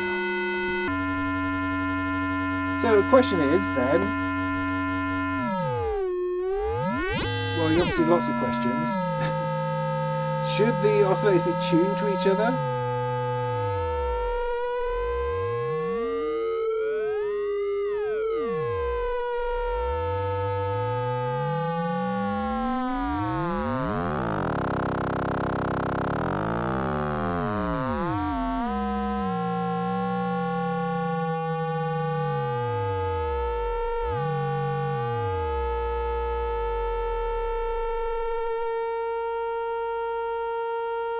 Okay, that sounds like they're in tune.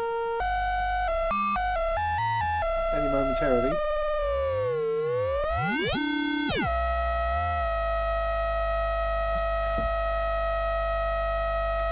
Then I'll stick this one into that one.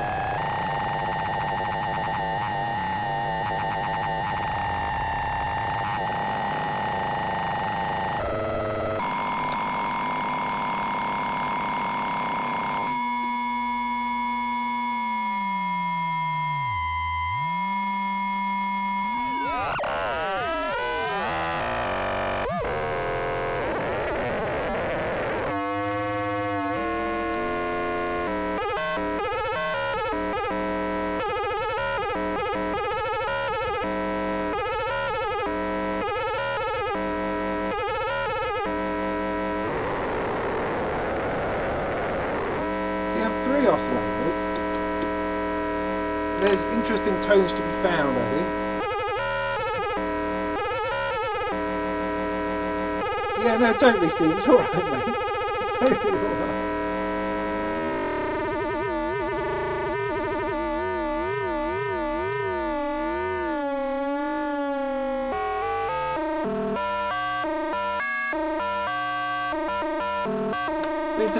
That to me, in my experience so far of FM in modular, that's the sort of noise I expect to get. I expect to get the Doctor Who sort of ring modulation type noise and something a bit clangy.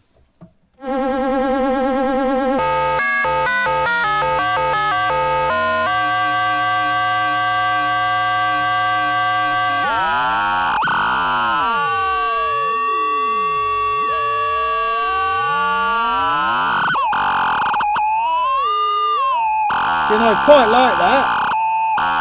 That's enjoyable, fun to play with, but not musically useful.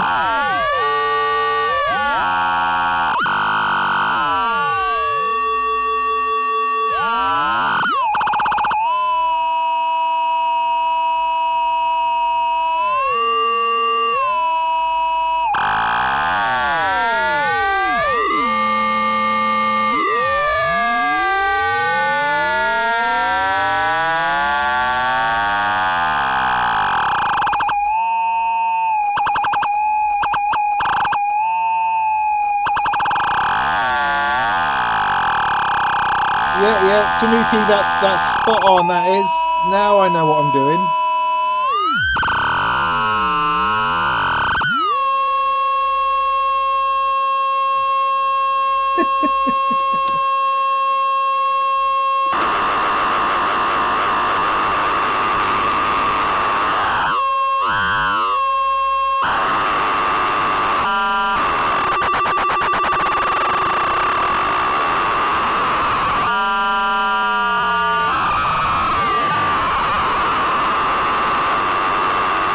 Anyway, ultimately, I think that, it requires some kind of engineer to work out what the heck any of that's all about. I mean, I'm sure people know what they're doing. I've played a lot of FM synths in my time, and I've programmed a lot of them as well. But I programmed them by ear and fiddling, I suppose, not by understanding what it is one is supposed to do to make one thing happen and another thing not happen. And as I say, my experience in Modular with FM is just lovely ring modulation type, clangy sounds where you move these two oscillators together and it just makes fantastic things between the two. Never got out like a sensible tone that I could ever call anything, because I don't know how one does that. Not with two analog oscillators which have no relationship to each other.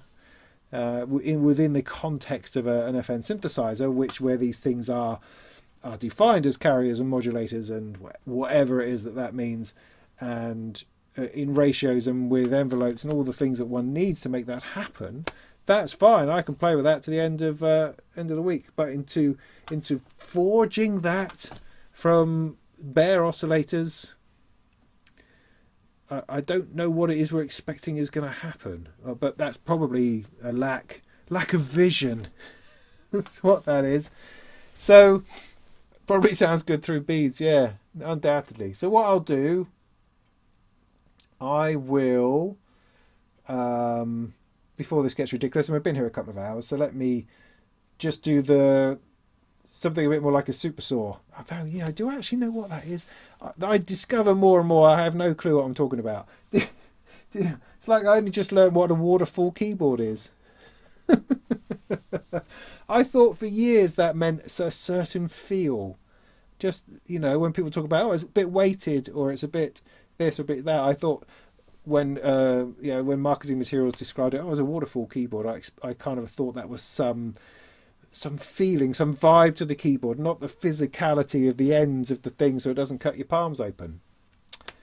Anyway, the depths of the lack of knowledge that I have is just extraordinary. There's no end to it. No end to it. So I'm going to need 1 volt per octave going in, and I'm going to need to mix the outputs. So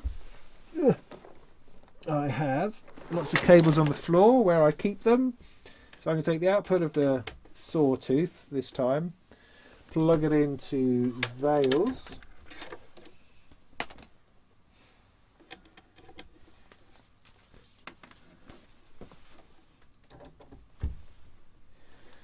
Boo boo. Get rid of all of this nonsense. What's that nonsense? Yeah, that's 1 pole. La la la. Let's go with 4 to start with, because I already have that working. What's that? Oh, that's not going to work. I'm going to have to tune them. Sorry, everybody.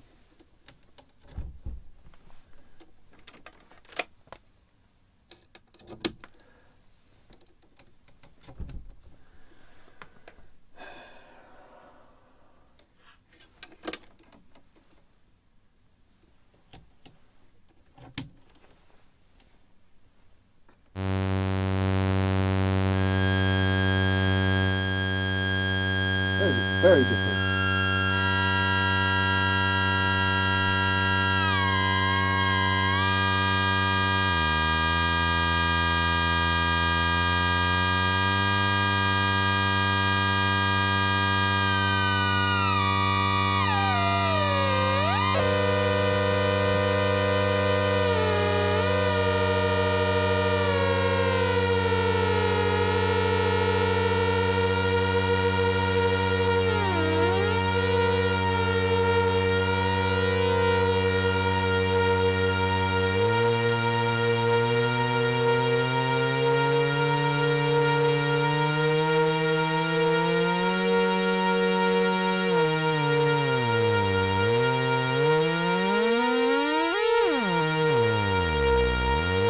Why can't I get that one in?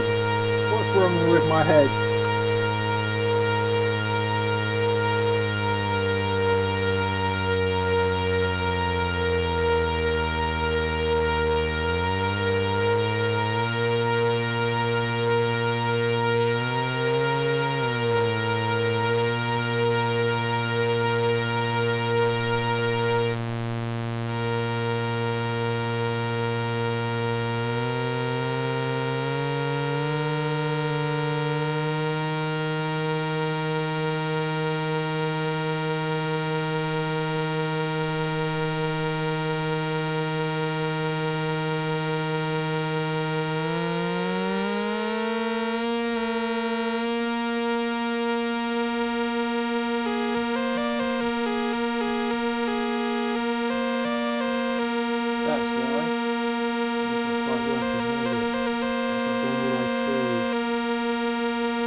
Stop getting in the wrong hole, you dipstick.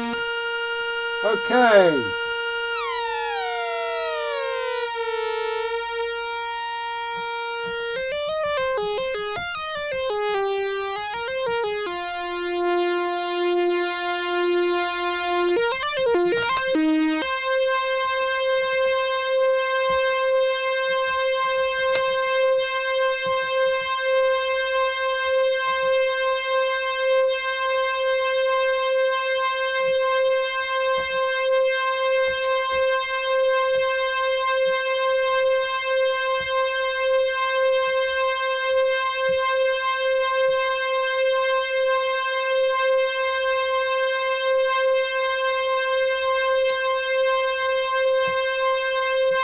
Doing wrong. Come on.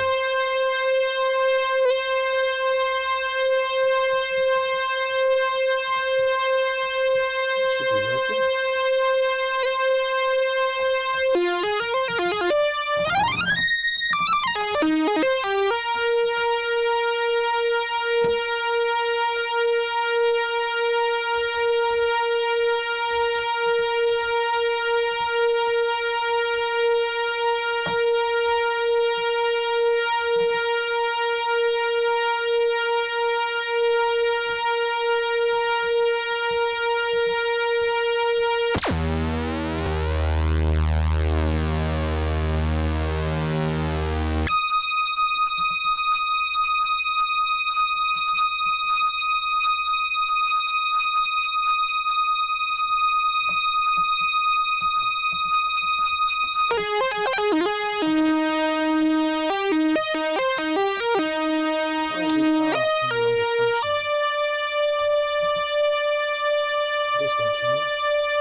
Just not capable of doing it through there.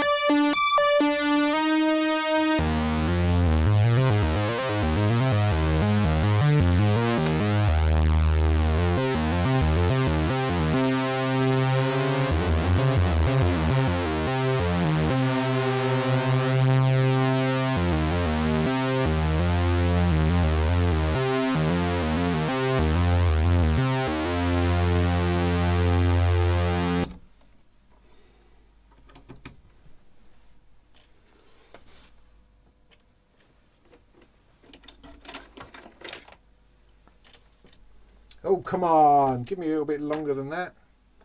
No? Alright, whatever.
Jim.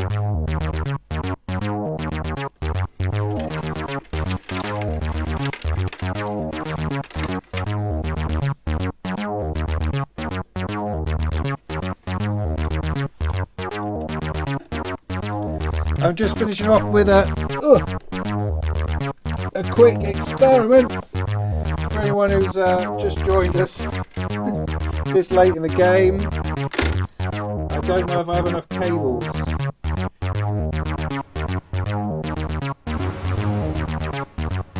might know if I stop using the effects.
Even there anyway.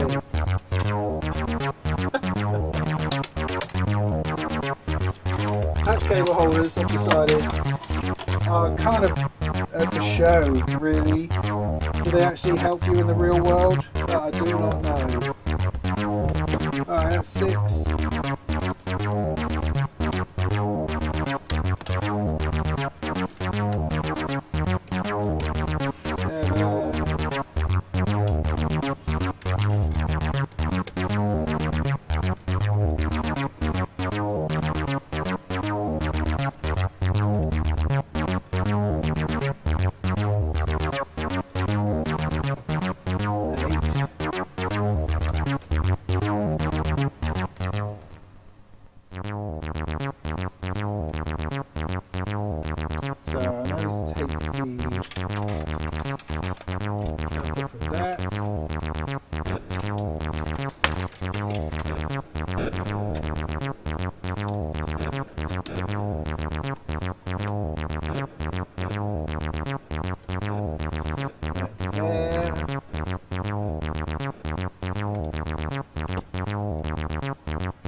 Right, just got a tune. Hang on. Think about it, boy. Think about it.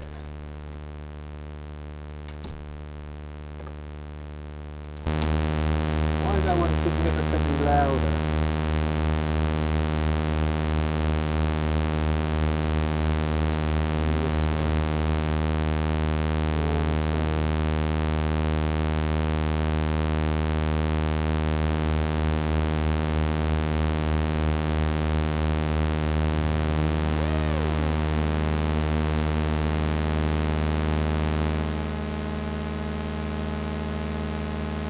Boosted through, no, it's not.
know what you mean by canned heat.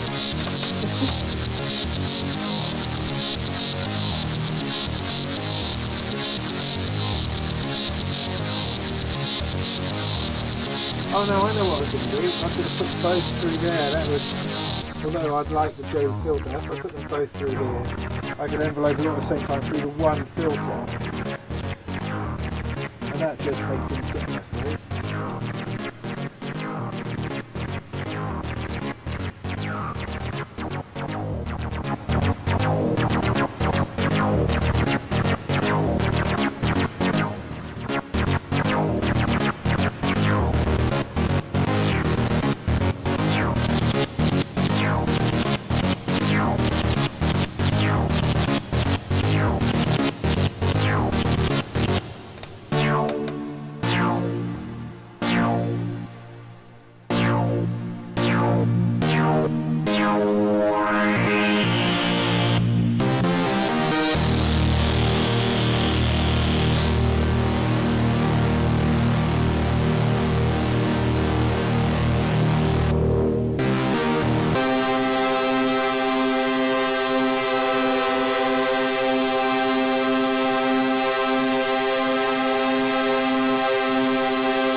Seems to have stopped working on the keystand.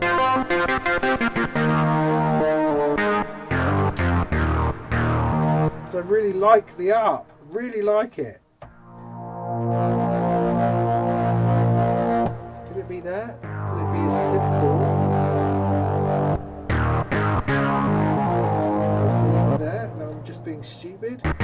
Yeah, I'm just being stupid. Excellent.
So there we go. That's an 8 oscillator unison kind of roughly thing.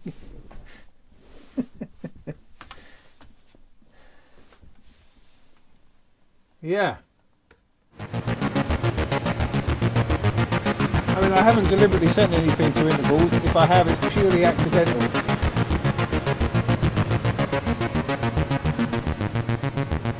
So there's one, just for comparison, because sometimes you think, well, is it making any difference at all?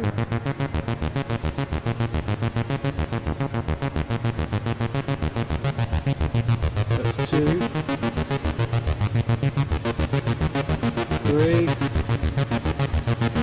4, 5.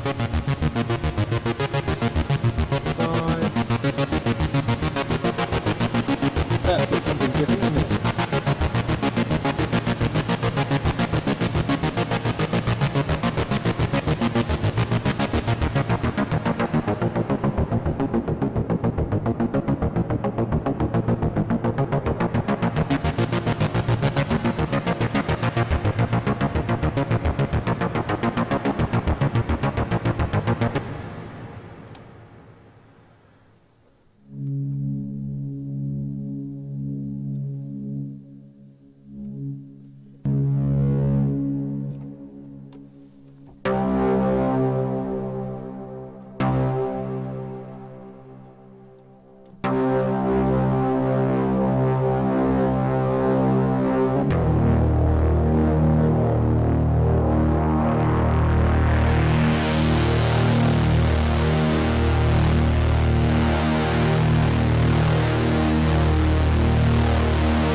I think that's probably enough. So I can definitely make a video on that this week.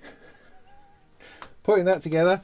The FM thing, I don't know, not quite so much. Maybe I'll just include a part in the video just showing my ignorance of how on earth you make that happen reliably, suitably in a modular context. I mean, as I say, I really enjoy making FM clangy noises. That's fine, but to do anything more musically constructive than that? For me, I just don't know. I don't know. And honestly, every time somebody sends me instructions to FM synthesis, it's like, yeah, right, that none of the, I mean, maybe that's what I need to do. Maybe what I need to do is get to the bottom of FM synthesis and then explain it for an idiot like myself. Maybe that's the answer, because I have touched on it when I've reviewed oscillators, or I did discovering oscillators with the STO, which was a real challenge and an accomplishment of a video, I felt, in really learning what an oscillator was supposed to be about. And in that I did some FM, but again it was just Doctor Who noises, you know. So maybe trying to, I don't know, it's a hiding to nothing, isn't it? Trying to demonstrate FM properly with just oscillators. Don't know, someone's going to start talking to me about carriers in a minute. Anyway, so great, yeah, so let's have a quick look at the chat and then we'll call it a night, hey, because it is late already. So Zapink, what am I showing? Oh, I don't know, I was showing 8 oscillators making a noise. This is the Wavephonics Poly 8 VCO, the beginning of a range of polyphonic modules from Wavephonics, which are remarkably affordable, more affordable than the Dopefer ones, I think. These are all 3340s, aren't they? I think. Am I losing my mind? Three. Oh, I can't remember. Yeah, 3340 chips in here. So it's essentially a Prophet 8, yeah? That's exactly what it is. That was a funny noise. So, yeah, that's what I've been playing with, just to make a big noise. It's lovely. Lovely. I'm going to look at that and try and do a video on that this week. That'll be interesting. So, yeah, maybe. Want some more doorbell sounds? Yeah. Okay.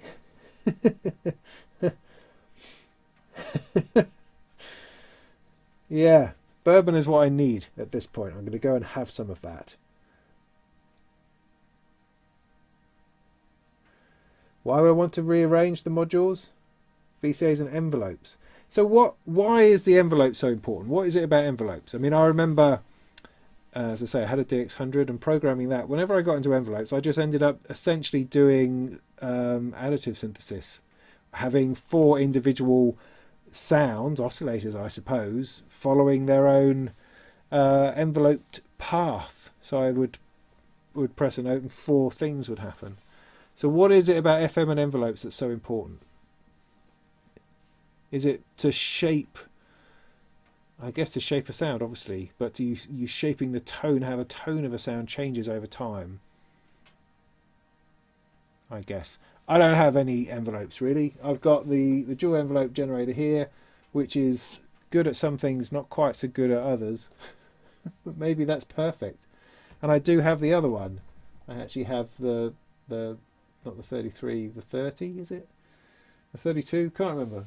It's around here someplace. It's the one where the knob fell off. So I could use those. It just feels like an enormous... Once I start going down that road, it feels rather enormous. Don't know. Well, you're very welcome. I expect it involves proper maths. Yeah, but nobody wants that. Nobody wants proper maths. I have a maths. Is that helpful? Hey, Mr. Wavephonics is there. Look, great. Yeah, it's fascinating, mate. It really is fascinating. As I say, I'm not convinced by the whole FM side of things. What I mean by that, trying to qualify that for people who haven't been watching my nonsense that I'm spewing, is there's a difference between trying to create an FM synthesizer and just doing FM from oscillators into each other. There's a massive yawning difference between those two things. And as I sort of demonstrated, just trying to do it off the hook, off the hoof, I could get 3 oscillators in, and the 4th one it just started sounding ridiculous. So I don't know how useful that is, but the big unison sound, loving that. And I'm going to attempt to do some polyphony, as I say, via the Her mod, see if I can get that going on. At least 4 pairs of 2 oscillators, and see what can occur with that. That, I think, to me personally, is more interesting than all this FM nonsense. But that's just me. That's just me. Take the output of oscillator 2, yeah, into the VCA, yeah. Controlled by an envelope, yeah. And then that goes into the FM, yeah. Shake the FM console, yeah. Oh, good, yeah, get that. Yeah, definitely. Matt Tech Modular was telling me actually that you need twice as many VCAs as you think. So you need VCAs on the output of all of them in order to control, because you've got the attenuator on the FM input, but you also need to be able to move it over time, as you say. So that's why you need an envelope. You see, I do understand, really. I'm just being deliberately antagonistic about it, because I can imagine the amount of work it's going to take to get something usable and helpful out of all of that. And I don't have it for very long, so I don't know whether that's a useful use of my time. As you can see, I'm just making excuses for myself now. Yeah.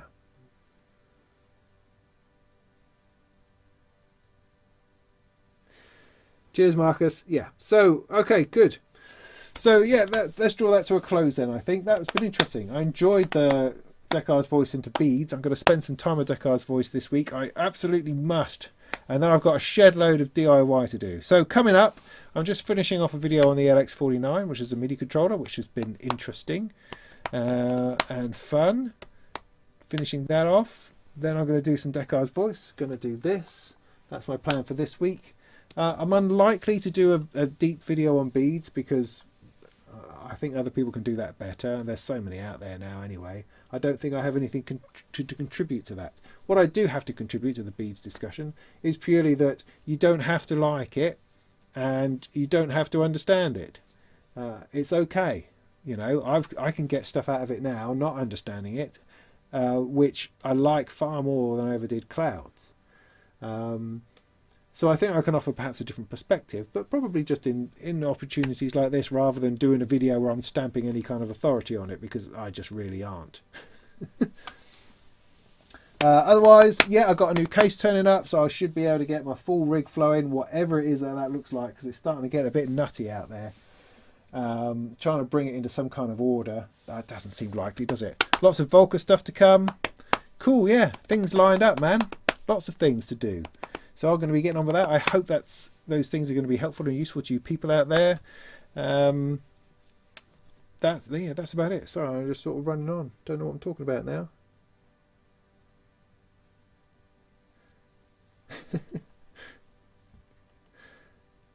When's the Deckard stream going to be finished? Well, that's part of the problem. I need to clear this stuff. I need to clear all this stuff out of the way so I can reclaim my DIY space. I've got all those voice cards to do, and I need to get those done. But the Deckard's voice, they could ask for it back at any moment. So I need to spend, this is the thing, trying to prioritise things that I have to do.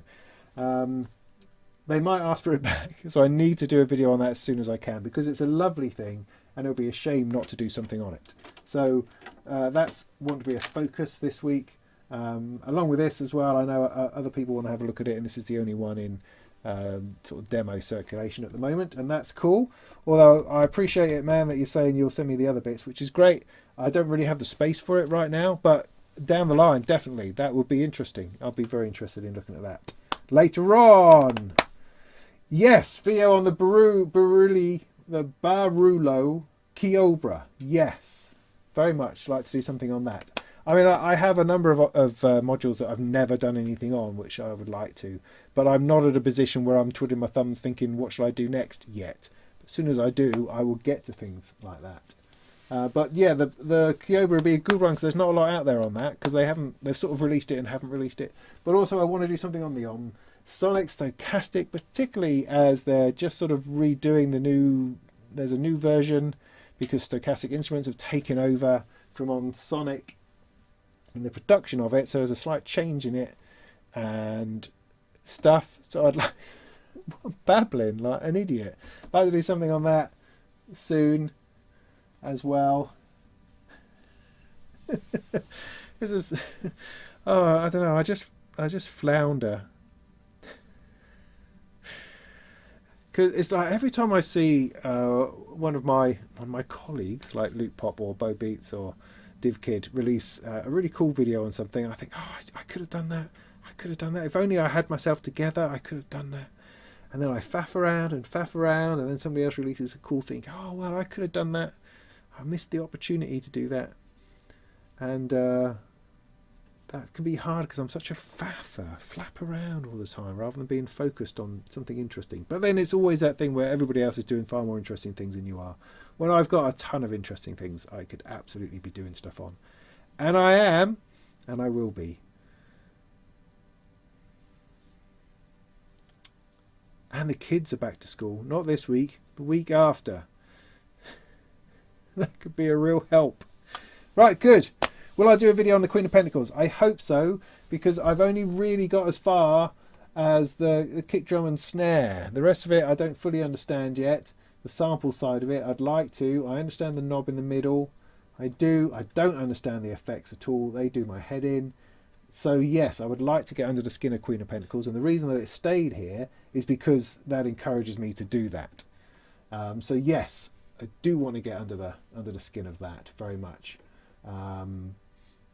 So it's endless, mate. It's endless. Endless. Yeah, cool. So yeah, lots to do, lots to think about.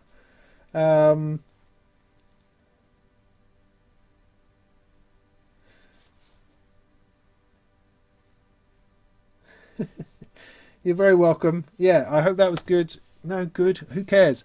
I hope that was a useful way to spend your Sunday evening. Let's do more of this another time. I don't have any plans for any live stream interviews right now, although there are a couple of glimmers of people I've been speaking to that would be good to do, I think. But at the moment, no, just freewheeling it, doing what I can as much as I can, as often as I can. So cool.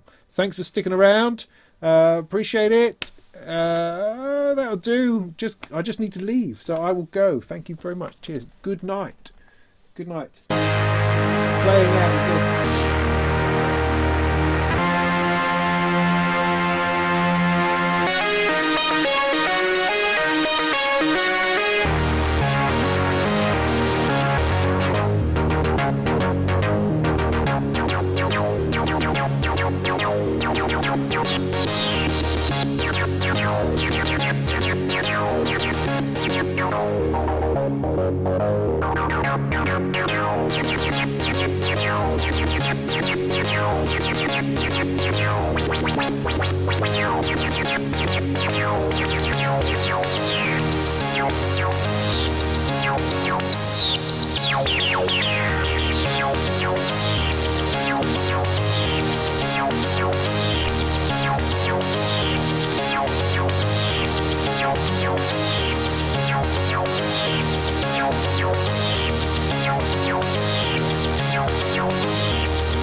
What am I doing? Getting there.